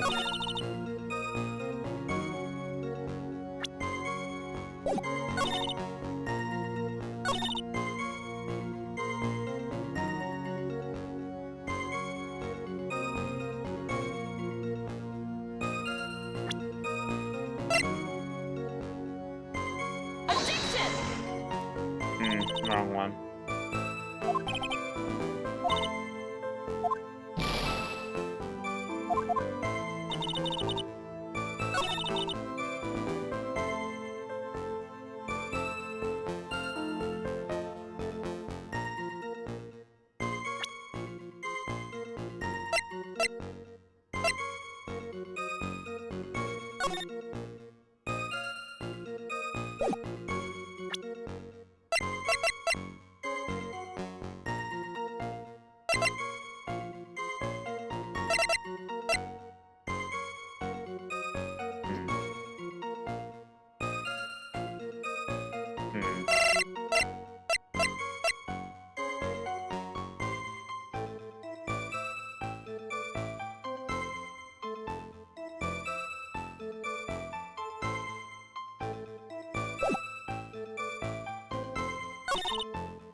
I want to say...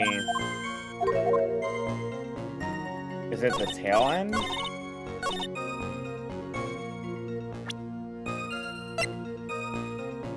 Objection! Yeah, with his watch, with the time. That's enough, witness. I'm afraid I don't understand. You will in a minute. Can you please take a look at this picture? Oh, that medicine. That's the one Feeny likes to take for his cold. That's not the medicine I want you to look at. It's the wristwatch. It stopped at the precise time the victim was electrocuted. In other words, 3:05 p.m. Yes, and your point is, Miss May? My point is this. What time was it when the lab suffered that power outage due to the cable snapping? Well, according to the student's testimony, the answer is clear. It was 2:50. Would you care to explain that to the court, Miss Dahlia Hawthorne? What exactly happened during this 10-minute interval? The defense proposes it was during that interval that the real murderer killed Mr. Doug Swallow. Order in the court. What is this all about? This is nonsense. The real murderer?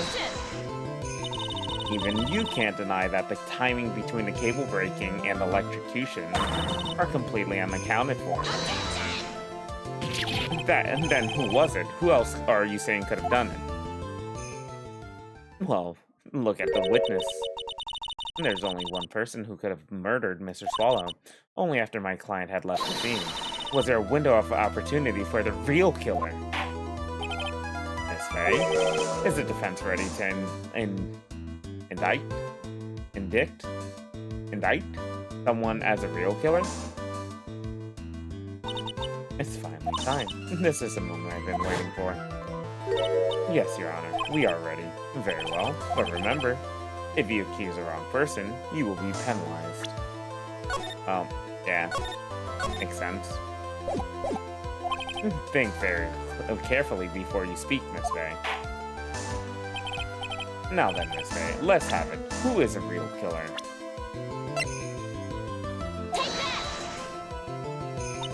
It could only have been you, Dahlia Hawthorne. What? How can you? The defense is grasping at straws. 10 minutes passed between the time the cable broke and the time of the electrocution.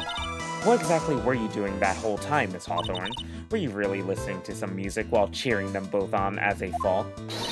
I find it hard to believe that you didn't lift a finger to stop the Mendir scene. Order, Miss Faye. Where? Miss Hawthorne, I believe you did witness the two men fighting on that day. However, after Mr. Wright pushed the victim and subsequently left the scene, it was you who pushed Mr. Swallow to his death by your very own hand. How can you say something so mean, Madam Faye? I didn't do anything. Miss Faye, this is a very serious accusation. Phoenix? Your Honor, please, I have something I want to say. You, what is it? Please strike everything the defense said just now from the record. What the? Are you daft? You're totally wrong, Miss Faye. Dolly, she couldn't do something like that.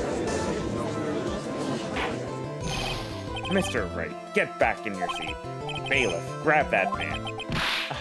Leave my Dolly alone.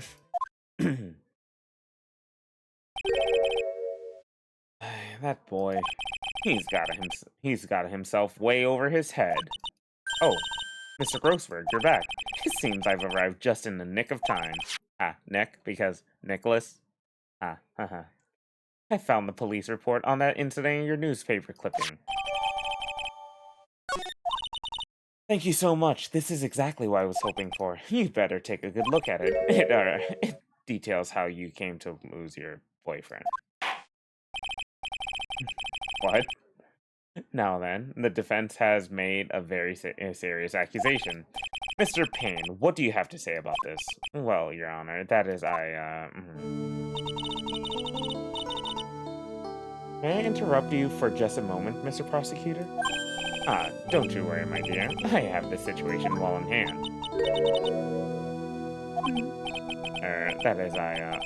Go right ahead. Madam Faye, are you seriously accusing me of killing my sweet Dougie? Yes, I am. Not only am I saying you'd murdered Doug Swallow, but you also tried to pin the whole thing on your current lover, Miss Phoenix Wright. I told you that you should let me handle this.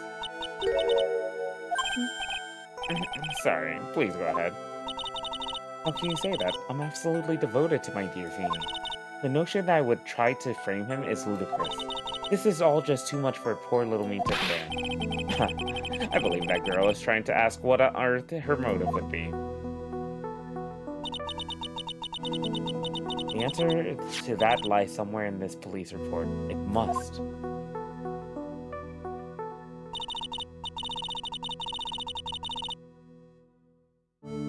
"8 months ago, an incident occurred in the basement cafeteria of this building.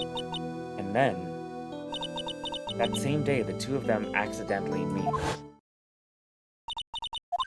Your Honor, the defense requests further testimony from Miss Dahlia Hawthorne." Further testimony? What about?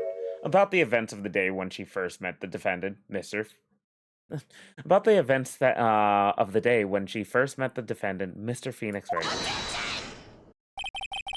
What could that possibly have to do with the case? The witness claims that she has no reason to frame The defendant, am I correct? Yes, as I choke Mia. Sorry, give me a second. Well, I have evidence that suggests that she, in fact, had a very good reason. Very well, then. The court grants the defense's request. Young lady, would you mind staying on for just a bit longer? Of course not, Mr. Judge. And get ready for the battle of your life, Dahlia Hawthorne.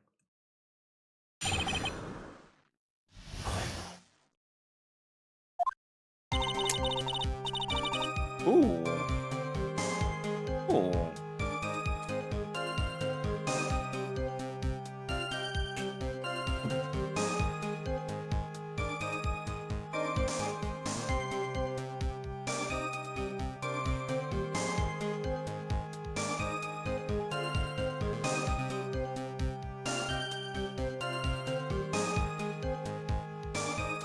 I first met my darling Feeny 8 months ago. It was like we were destined to meet in this very courthouse's basement reading room. The moment our eyes met, my heart skipped a beat. We've been going out ever since that fateful day. We're so lovey-wovey, we literally make... we're so lovey-wovey, we literally make people sick. It's just jealousy, I think. Mr. Wright, do that again and you will be held in contempt of court. Now we enter the final act of our little drama. As we used to say in the days of my youth, go get her.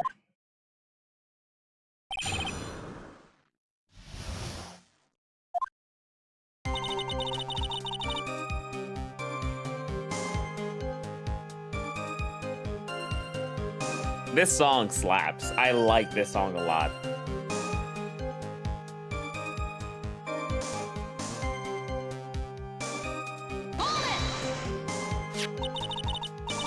So until that time you had been dating Doug Swallow? Yes, I'm a real fool, I know. Letting my emotions change so quickly, I'm ashamed of myself. No, not at all. Look at me, I'm infamous for changing my mind. My critics have even taken to me, my critics have even taken to calling me Judge Fickle. Ho ho ho. Maybe you should look for a different line of work. Despite that, however, he's always hands down the correct verdict. That's why some people also call him the Great Judgini.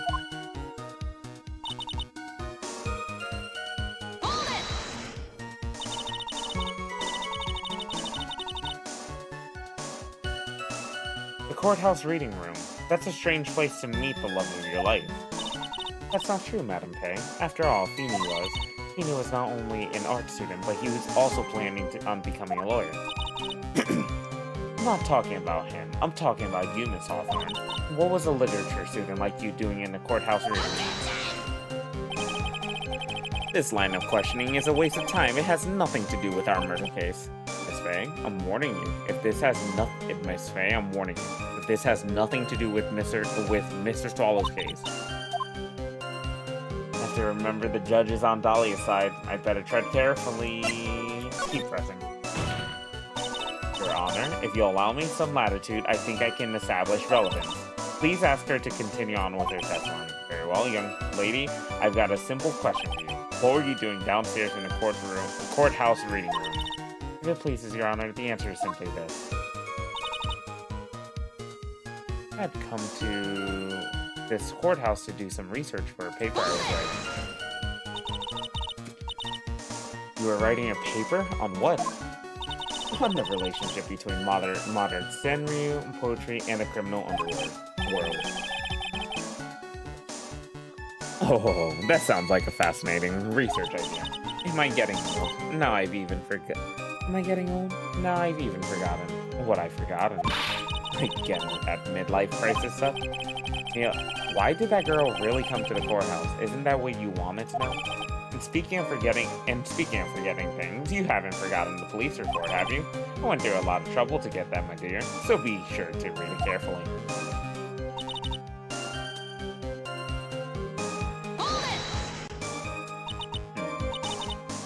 So what was it about Mr. Wright that made your heart malfunction like that? In my personal opinion, he looks just like a typical snotty-nosed college brat. Perhaps to a woman your age, but to me, Feeny is so handsome. Perhaps to you, Miss Hawthorne, but to the rest of the planet, he's a dime a dozen. Why are you criticizing Phoenix so hard, Mia? Love is a mysterious thing. I object to this line of questioning. If you were to look at my wife, for example, you might all be shocked. Just telling the truth, it was truly shocking. Beautiful mushroom, growing tall in the darkness. It comes from cow dung. That's the poem that I best describes how I feel about my Phoenix. Phoenix, I'm sorry. You've been going out ever since that beautiful day. Rip Phoenix. Like, seriously, dude.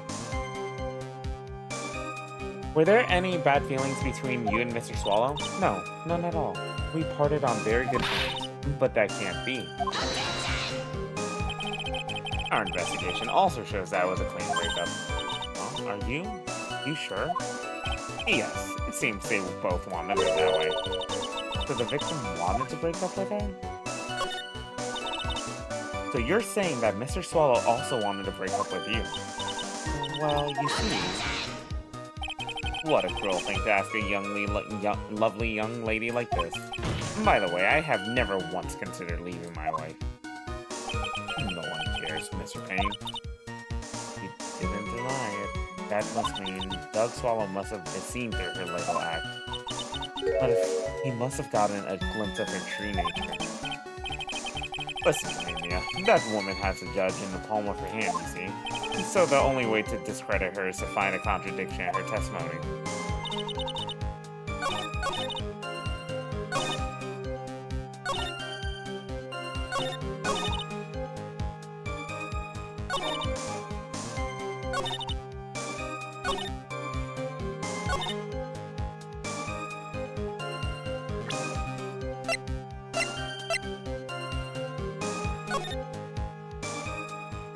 Incident overview, location, district course, house, cafeteria, August 27th, 4 p.m. Diego Armando, age 20. Suspect, Dahlia Hawthorne. Armando ingested poison while interviewing the suspect regarding another case. Traces of poison were found in the victim's coffee cup. No poison was found in the vicinity or on the suspect's person. It is unclear how the poison entered the victim's coffee.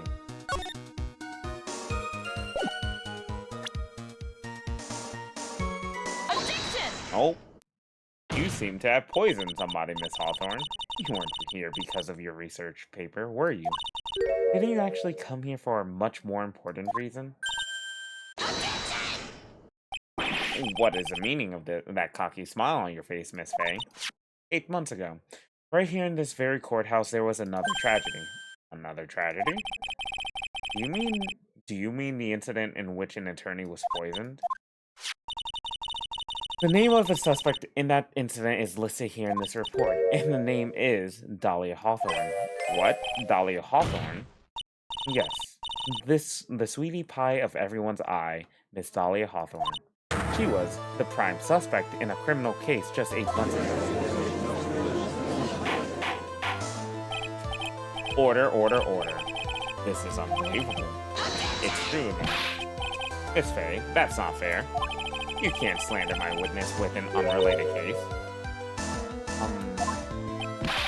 I, Winston Payne, will not tolerate. Mr. Prosecutor, I believe I was here. Pardon me? Go right ahead. True that, about 8 months ago, the police expressed some interest in me. Expressed some interest, huh? Mr. Judge, sir, I know I'm under oath, so I'll tell you the absolute truth. I did not commit the crime that occurred during the incident 8 months ago. I see. Okay, I've tied 2 crimes together. Now I've just got to stay on the offensive. Well done, Mia. Oh, you've really lit a fire in my heart and my buttocks. I can hardly tell which is more inflamed, my spirit or my hemorrhoids.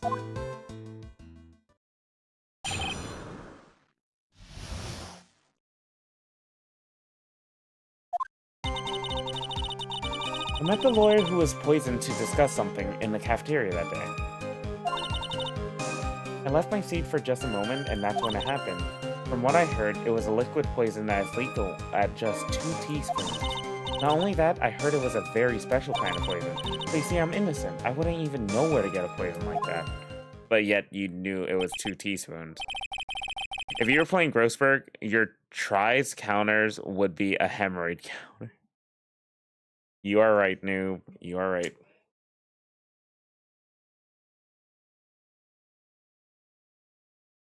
Hmm.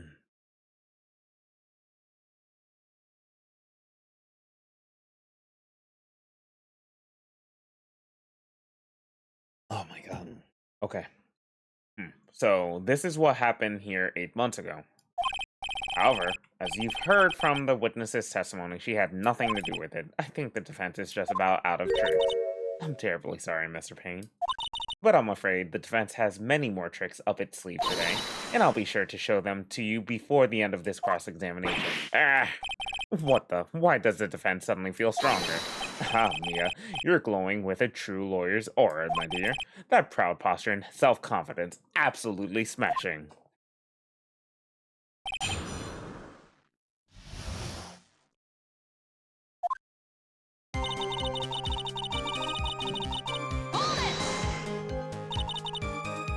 What were you talking about with the defense attorney? Well, I'm sorry, but that's confidential. According to the report, you were being interviewed regarding another case. The lawyer that was killed. He said he wanted to talk to me about an incident I was caught up in when I was younger. Why don't you tell us all of what that incident was? That has absolutely nothing at all to do with this case. Objection sustained. The defense's question is stricken from the record. You get involved in a lot of incidents, don't you, Miss Hawthorne? Well, I guess I was just born under a bad time. Don't worry, Dolly. I'll protect you. You heard the man. You heard the man? Now that is true love, young lady. Oh, Feeny, please. Oh, Feeny. Yeah. Those two really are making me ill, albeit for decidedly different reasons.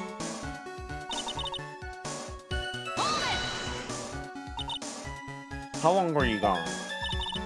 I've already answered all these questions for the police, but you must know maybe 10 or 20 minutes. And where were you during that stretch of time? Using the toilet? What are you saying, Miss Faye?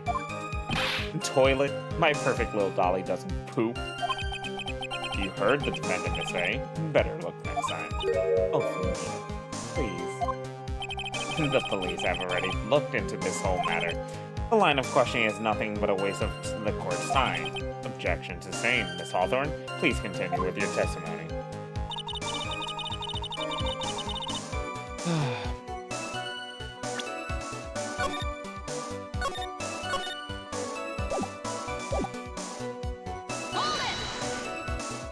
About how much liquid is 2 teaspoons? Let me see. My bottle of eye drops say it's 1.5 fluid ounce, which is equal to 3 teaspoons. So it's about 2/3 of that amount, huh? It's about 2/3 of that amount, huh? The poison was found in the lawyer's mug of coffee. It must have been after I left the table. Someone must have quietly slipped it in there. A special kind of poison? How so? I heard that it's almost impossible to detect. Oh, and where would someone like that, or where would something like that come from? I'm sorry, all I know is that is what I heard the policeman saying. They said something about using advanced chemical processes to purify it.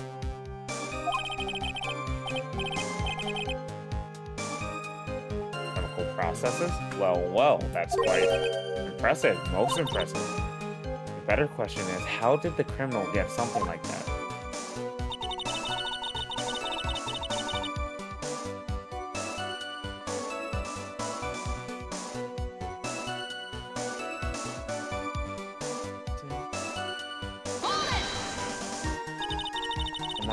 And that's the reason they didn't arrest you, because no one could show how you could have gotten the poison? I think that's a good enough reason, Madam Faye. She's right, and I think we've all had enough of Miss Faye's questions.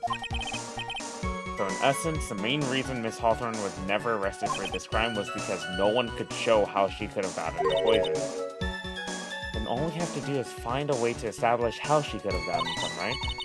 Great. Now, how did she, how did a lit student get a hold of poison of such all things?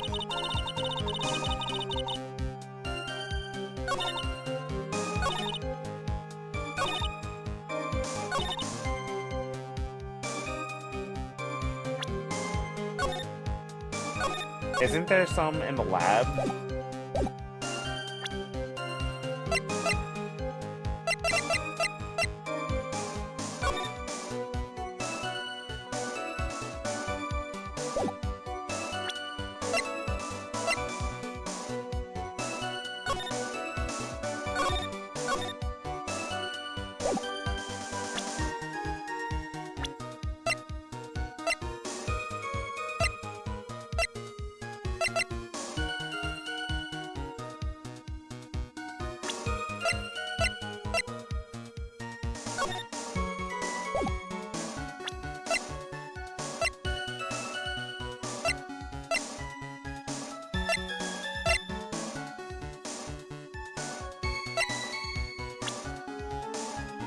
Wouldn't you get it from Doug?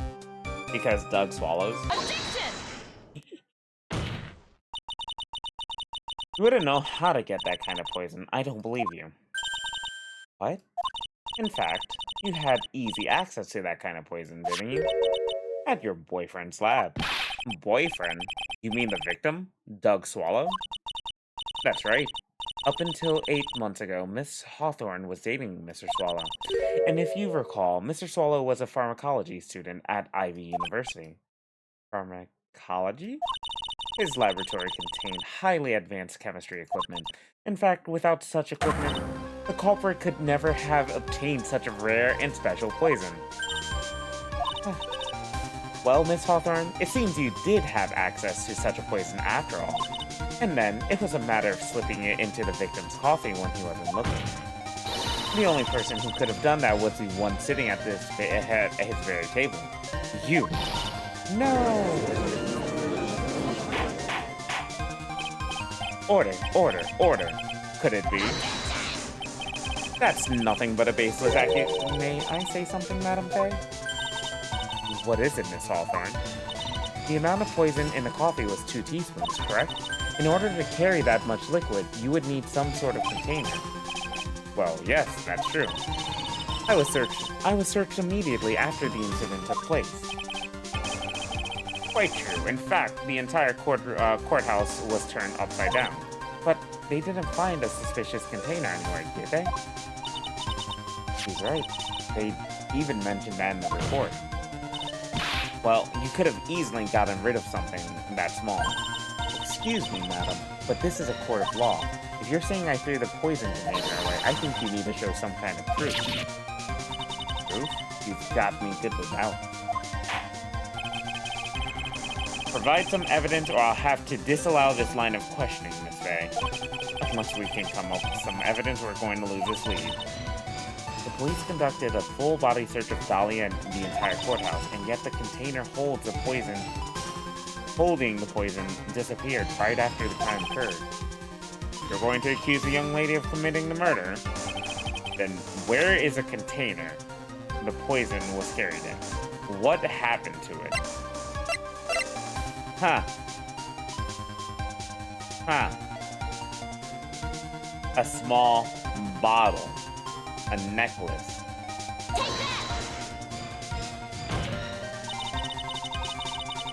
You were forced to get rid of the container in a hurry, weren't you? And that's why you passed it on to someone that had nothing to do with the case. Someone that you knew wouldn't be searched. Who is this person? Mr. Phoenix Wright, of course. So the defendant was this witness's accomplice? Of course not. She gave the poison to him, disguised as a present. What? But that's... That's a charming little necklace. Is this a little bottle? It's really quite cute. So what about it? What does it mean, Miss Faye? The day the witness met and fell for Mr. Phoenix Wright was 8 months ago, August 27th, the very same day as his poisoning incident. Under the pretense of love, the witness gave my client a present. All for the purpose of hiding the one piece of evidence that would give her away.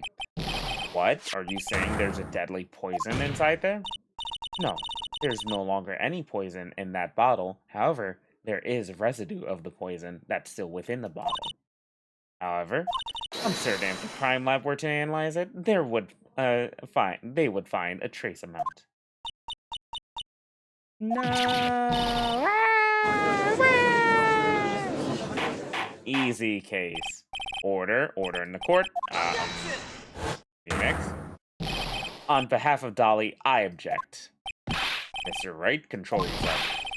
I won't let you bully her like this. Mr. Wright, I thought I told you to stay in your seat. Mr. Wright, why? Why are you going through so much trouble to protect her? Hey, his first objection. Aw, cute. It was his first objection. Why? Because I'm madly in love with her. Madly in love. I haven't heard anyone say that in a long time. That's right. Have you ever thought about this? Why exactly would a woman like Dahlia Hawthorne want to date you anyway? Well, I guess she must be madly in love with me too. Mr. Wright, please open your eyes.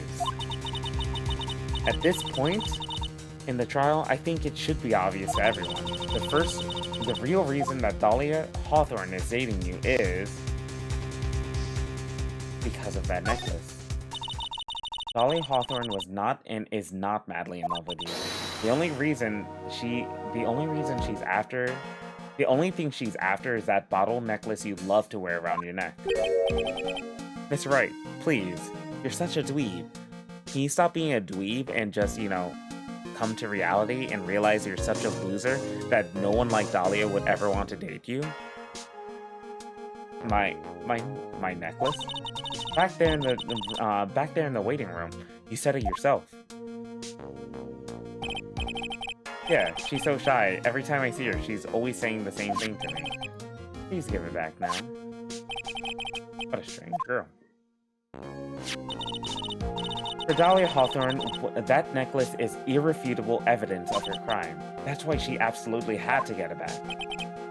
You're lying. But you never gave it back to her. And to make things worse for her, you insisted on showing it to everyone you met. That's why she... I don't believe you. No, that's a lie.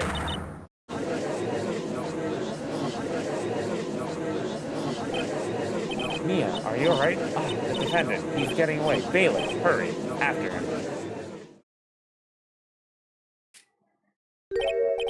Mia, are you alright? Yes, I think so. That boy, he went completely insane. Where's Mr. Wright? It looks like the bailiff caught him, so he should be back soon enough. Thank goodness. Oh no. What is it? What is it? The bottle necklace, Miss Hawthorne's present. It's gone. What? That's terrible. Mr. Wright must have grabbed it when he slammed into me. Foolish boy. That's the only thing that could have saved me. What in blazes are we supposed to do now? Frickin' Phoenix. Mr. Wright, this sort of behavior is unprecedented in the history of this court. I'm sorry. I'm afraid that your apology is not enough. Mr. Wright, what did you do with the bottle necklace? Forgive me. I'm sorry. It's okay. Just give back the necklace. I swallowed it. He actually did, damn it. You what?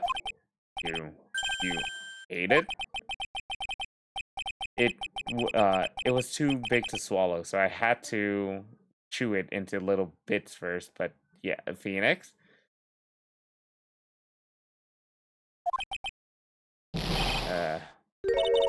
What the? What? What is he doing now? Your Honor, you've got to stop the trial. Mr. Wright, are you feeling okay? Mr. Wright, are you feeling okay? Does your stomach hurt? That bottle you swallowed may have had some poison left in it. It seems that the defendant has proven the prosecution's case for it. Clearly, that bottle did not contain a deadly poison. How can you be so sure? I think that's obvious. As you can see, the defendant's still very much alive. As for the poison, more likely a fledgling defense attorney's overactive imagination. So we're seeing. Wow, they are idiots. No, there must be some mistake. That bottle must not have had any poison left in it. Either that or the poison must have lost its potency. There. It's alright, rookie. Trusting your client is the most noble thing a defense attorney can do. And it's heartwarming to see that you place this much faith in Mr. Wright. But that's how it is for us on the prosecution side, too. For example, I would trust a witness, Miss Hawthorne, with my very life. Which is why I can state that your assessment of her is completely wrong. That's enough. Unfortunately, Miss Faye, I cannot accept your explanation of the event. But why? This may be impossible for a beginner like you to understand, but in a court of law, evidence is everything. Even after I prove so much, is she going to get away with everything? Well, now that the suspicion surrounding Miss Hawthorne has been cleared up, I would like to proceed with the trial. Mr. Wright. I'm sorry, Miss Faye. It totally slipped my mind. I'm really, really sorry. I know you believed in me, and I feel like I really let you down. Mr. Wright, what are you trying to say? There's something I forgot to tell you. What is it? That day I met Doug Swallow.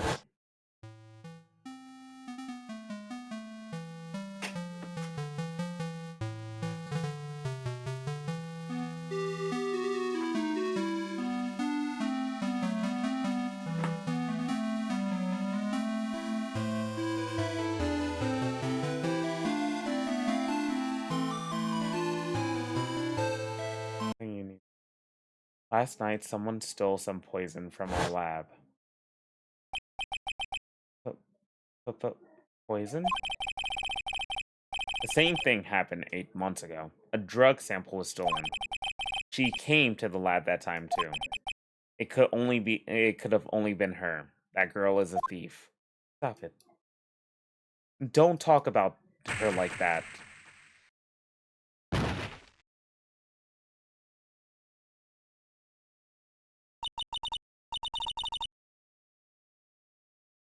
Is it true? Is it true? Did he really say that? That's ridiculous. There's one more thing after I pushed him that day. I got worried and came back to have a look. She had gloves on, and she was there. Dolly was right there. She was crouched down next to her. What? She told me not to ever tell anybody about it, but I'm sorry, Dolly. Your Honor, the defendant is Miss Faye. You tell them. Dolly didn't do it. She's innocent. So Dolly stole poison 8 months ago too, huh? If you put that together with Mr. Wright's testimony, then there's only one possible conclusion. The defense believes that Miss Dahlia Hawthorne stole some poison on the night before she killed Doug Swallow. The night before? Naturally, her motive for stealing it was to kill someone. Miss Faye, if you're so certain of your theory, let me ask you this then. You know, this is your last chance. Think carefully now. Your last chance before you die 5 years from now, right?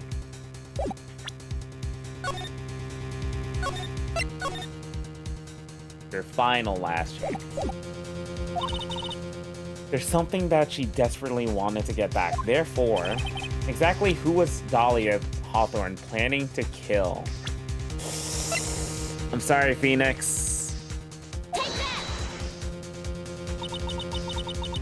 There was one person that was standing squarely in Miss Dahlia Hawthorne's way, and that person was Mr. Phoenix Wright.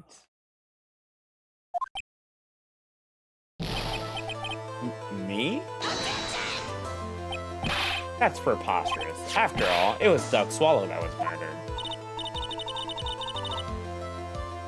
Well, it's true that's how things worked out.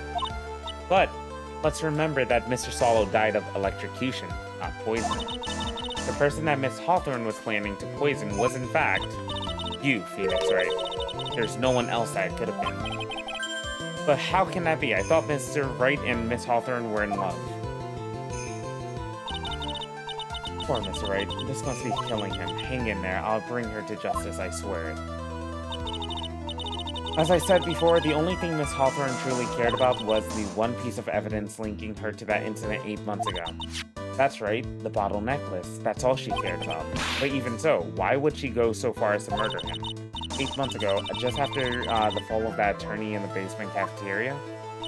Dahlia Hawthorne could only think of one thing. How to get rid of the bottle necklace as quickly as possible. No, it can't be. It was a pretty good move she made too. The evidence was missing for a long time, but there was just one big problem. Although she got him to hide the evidence, Mr. Wright refused to return it to her. To him, the tiny little bottle was a cherished treasure. He even showed it to everyone he met. Poor Phoenix. He's such a dweeb, but he's our dweeb. You mean that's why she tried to kill Mr. Wright? Correct, Your Honor. It was to retrieve that piece of evidence. That can't be true.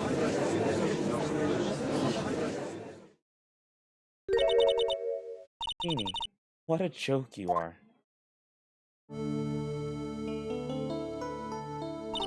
Honestly, how can any woman ever count on you for anything? I even told you time and time again to keep your trap shut about me and that necklace. You disgust me. Miss Hawthorne? It appears that we're nearing the end of this trial. Fine, I can tell you plan on making me into a criminal no matter what I say. You are a criminal, Miss Hawthorne. We'll see about that, but first, where's your evidence? It seems your sniveling little crybaby of a client has eaten the bottle as a snack. Well, hey, old man, are you senile or something? Why don't you say something instead of sitting there with that dumb look on your face? Miss Hawthorne, what's happened to you? Are you really that shocked? Or do you prefer me this way, Mr. Judge? With absolutely no proof, you treat a voluntary witness like she's a mass murderer. Well, I have nothing more to say. I'll be heading home now if you don't mind. But we're not finished here. Fine. Then ask this nasty old hag to finish up already. Oh, hell no, you didn't just insult me in front of, like, everyone. I can't let her get away with it this time. Stop, Mia. If you keep on pushing without any evidence, you could pay the ultimate price as a lawyer. The ultimate price? You'd be forced to take off your attorney's badge forever, I'm afraid. No. You better think it over carefully, Miss Faye. Or should I say, Miss Gray? Well, Miss Faye, can you provide evidence that would establish her guilt once and for all?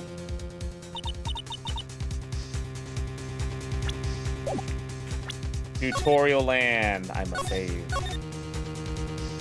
If I mess up here, my career as a lawyer is over. But to be honest, at this point, I don't have any evidence that's well-founded. Even so, I'd rather lose my attorney's badge than let her get away with murder. Your Honor, the defense would like to present proof. Impossible. You can't possibly. I see. Stupid woman. It is the opinion of the court that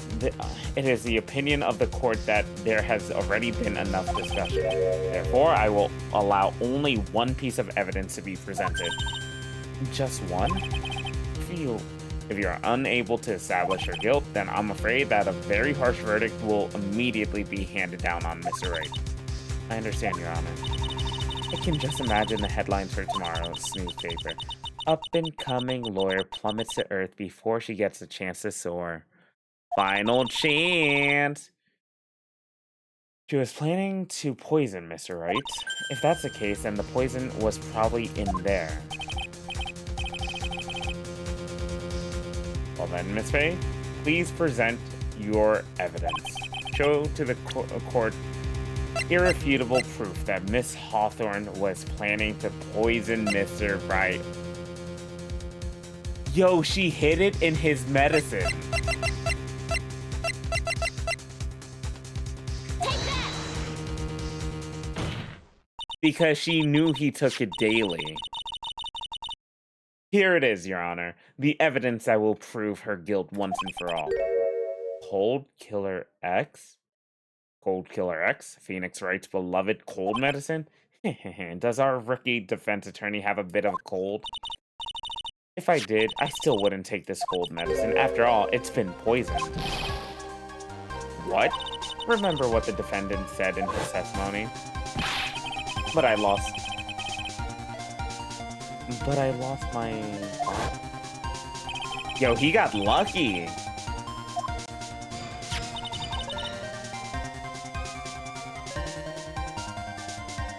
She was the one who took his bottle of Cold Killer X. Then she poisoned it, knowing that Mr. Wright was going to take some. Now you're really grasping at straws. After all, it was a victim Doug Swallow that was holding the medicine. I would like the court to recall the crime that happened here 8 months ago. Where did Miss Hawthorne hide the evidence? Huh? What are you talking about? 8 months ago, the poison was hidden in her bottle necklace, which she then gave to someone else for safekeeping. Someone she had accidentally run into the reading room, my client, Mr. Phoenix Wright. Yes, that's right. She did the same thing this time as well. After shoving the victim, Mr. Phoenix Wright left the scene of the crime. That is when the murderer, Dahlia Hawthorne, appeared. With her, she was carrying the poison bottle of Cold Killer X. This, of course, was so she could carry out her plan to murder Mr. Wright. I believe she did testify that she was going to meet with the defendant. Yes, and she heard and saw everything that happened at the scene of the crime, including what the defendant and victim were arguing about and the cut electrical cable. That's when she realized she can't allow Doug to live. She used a severed electrical cable to silence him forever. Unfortunately for her, this is when the problem occurred. Mr. Wright, who thought she had left the scene, came back to check on the victim. And on top of that, because of the power outage, some students showed up as well. It's hardly any wonder that she was, as she put it, in a state of panic. Recall that she was carrying that bottle of cold medicine too. She must have thought, what if they searched me like they did 8 months ago? 8 months ago? Yes, she disposed of the evidence exactly the same way as she did back then. She had someone else hold on to it, in this case, Doug Swallow.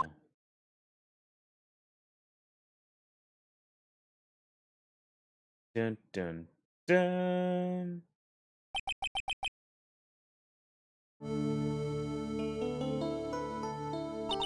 Oh, come now, everyone. Surely you aren't fooled, are you? That's this stupid woman. She's nothing but a filthy, stinking liar. Right, Mr. Prosecutor? Huh? Yes, that's exactly right. It's just pure desperation. I wonder which one of us is the desperate one. So, Miss Hawthorne, this cold medicine, I wonder if you wouldn't mind taking some. Well, Mr. Wright ate that necklace of yours, right? Now it's your turn to prove your innocence. What do you say? If I'm just a filthy, stinking liar, then there's no need to worry. So come on, show us. I dare you to take some of this medicine right now. Mia Fey. Damn. Do you think you've won? Well, do you, Mia Fey? That's just fine. For the time being, victory is yours. For the time being? Well, I have a very long memory, you know. You and I will meet again. I'm certain of it. Well then, Mr. Judge, I'll see you later too, okay? Huh? Yes. I'm going to spend a little quality time with the men in blue now. I wish you all the best. Okay. It's finally over.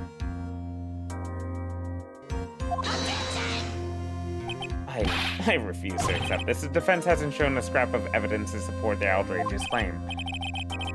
But even so, your witness seems to have accepted it. I don't care. I'm Winston Payne. I don't believe one word this rookie lawyer has said. Well then, Mr. Payne, let me ask you this. Yes? Would you care to try some of this code medicine? What? Just a little earlier. Just a little earlier. I could have sworn you said. There. It's all right, rookie.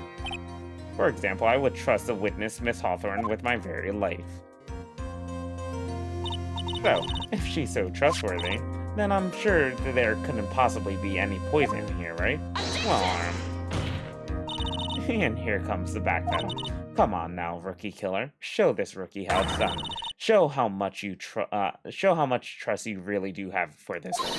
Are you willing to bet your life? Yeah. My hair, my beautiful hair. Oh my god, he's actually lost his hair. No! Mia blew his hair off. Okay, sure. I believe it. Mr. Payne, about Miss Alia Hawthorne. Yes, Your Honor. I'll file papers for her immediate arrest. Tragic, but not surprising. I knew there was something suspicious about her from the very beginning. Don't lie, just admit you were wrong. By the way, Miss Faye. Yes, Your Honor. Was it just me, or did you and Miss Dahlia Hawthorne seem to know each other? Your Honor, whether we did or not has no bearing on this case. Very well. Mr. Payne? This can't be happening. It's a nightmare. What a lousy nightmare. It appears Mr. Payne has lost his spirit along with his hair. Does the defendant have anything further to say? Can't be true, my dear Dolly. It's true. Very well, then. I believe I am ready to pass judgment and bring this trial to an end. The defendant finds the defendant Phoenix, right? Not guilty. Yay! Yay! Good job, Phoenix. You're not guilty, but your girlfriend is. Well, your ex-girlfriend now. Should be ex, anyways. Don't be dumb, Phoenix. This court is adjourned. April 11th, 316 District Court, Defendant Lobby number 3. Mia, you were wonderful in there. Thank you for everything, Mr. Grossberg. During the verdict, I thought my hemorrhoids were going to explode like Mount Vesuvius. Mr. Grossberg. Maybe think you could stop talking about them? That's rather rude. Anyway, this case really made me think. What does it really mean to have a mutual relationship, or relationship of mutual trust with the client? Perhaps it is we veteran lawyers who have lost sight of this. Oh, Mr. Wright, congratulations. Thanks. I was thinking. Go on. The dolly that I saw up there on the witness stand, I don't think that was really her. What? Yeah, the dolly I know could never have said those kind of terrible things. Maybe she, I don't know, a fake or something. Boy, this poor kid still doesn't have a clue. You need to forget about her, Mr. Wright, for your own sake. Yeah, you're right. That's probably for the best. Also, you need to relax a bit more, try to grow up a little. But, out of all my friends, everyone says I'm the most grown up. What kind of company does this guy keep? Right now, I'm studying to become a lawyer myself. Oh, Phoenix. But...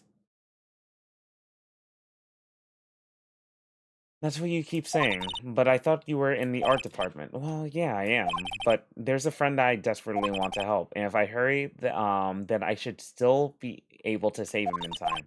I see. Hey, Miss Faye. A lawyer is someone who can help people when they're in trouble, right? That's right. I'm still new at this myself, but I think that's exactly what a lawyer is. Okay, I'm going to do it. I'll study my butt off. I'll study my hairy butt off. I'll become a lawyer for sure. I hope... I missed what he said at the end. It's been 5 years since I was acquitted of all charges. I became a lawyer like I planned and managed to save my friend, but Mia has passed on to a better place. For me, this trial brings up a lot of painful memories. But it also brings up some very precious ones, and memories that I thought would never rise to the surface again. Mia's gone now, but even so, I can hear her in my mind. You know, and also she's a spirit that talks to me every so often because she has the power to do so. Phoenix, no matter what, always believe in your client. In a court of law, your greatest weapon is your belief. 5 long years. Something has happened that made me think back to her words of wisdom. But that is a story for another day. And the reason why I think of her word of wisdom is because I legit just heard it yesterday. Episode 1, Turnabout Memories, the end. That, I like that you got to play as Mia. Huh. He looks pretty freaking awesome. Who's the hot guy? We will find out next time.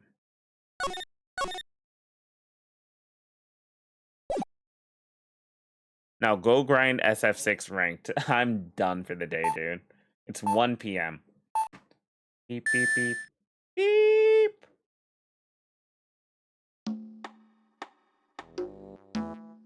Detective, we made it. Phew. What a relief. Glad the jewel's still safe. Oh, you said it, pal. It must have been rock-solid security that scared him off. Would you mind opening the safe just to double-check? I love Gumshoe.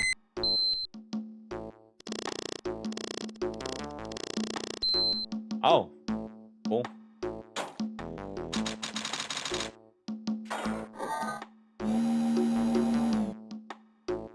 Mask? The mask? Salutations? How we've been had.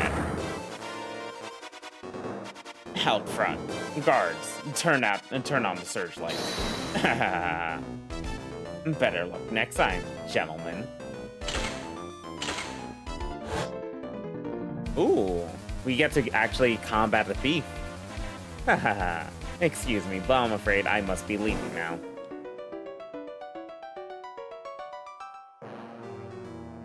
We shall meet again when the next moon is full.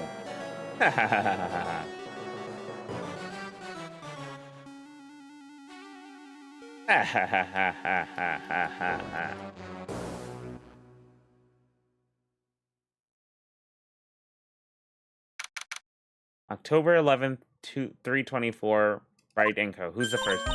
Hey Nick, get a load of this. Today's episode is over of Phoenix Wright, Ace Attorney, Game 3.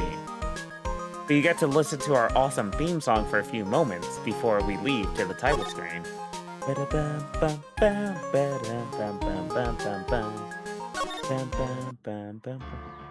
Alrighty, that was episode 1 of Ace Attorney, Trials and Tribulations. I was not expecting to be able to play as Mia. That was actually kind of awesome.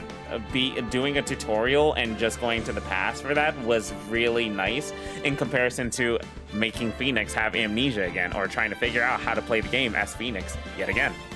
Didn't channel spirit, so Mia figured it out because Mia was able to channel her spirit because she didn't need anything else. Probably didn't make sense, but it doesn't matter anymore. Alrighty, thank you all for joining. That was a fun day. Again, I'm happy to have started Game 3. I hear this game's really good, and I can see why immediately. And it seems like we're gonna get introduced to a really cool character in the next episode. At some point, when I start it up again, and we will see when. I don't know if it's gonna be this weekend. But we will be playing, like, it's gonna be part of the schedule. So, stay tuned for that. I should be back tomorrow. We'll see what we end up doing. But anyways, that's going to be it for me for today. Thank you all for joining. I appreciate all you guys being here, and I will catch you next time. Have a good night, dudes. Peace out, and bye.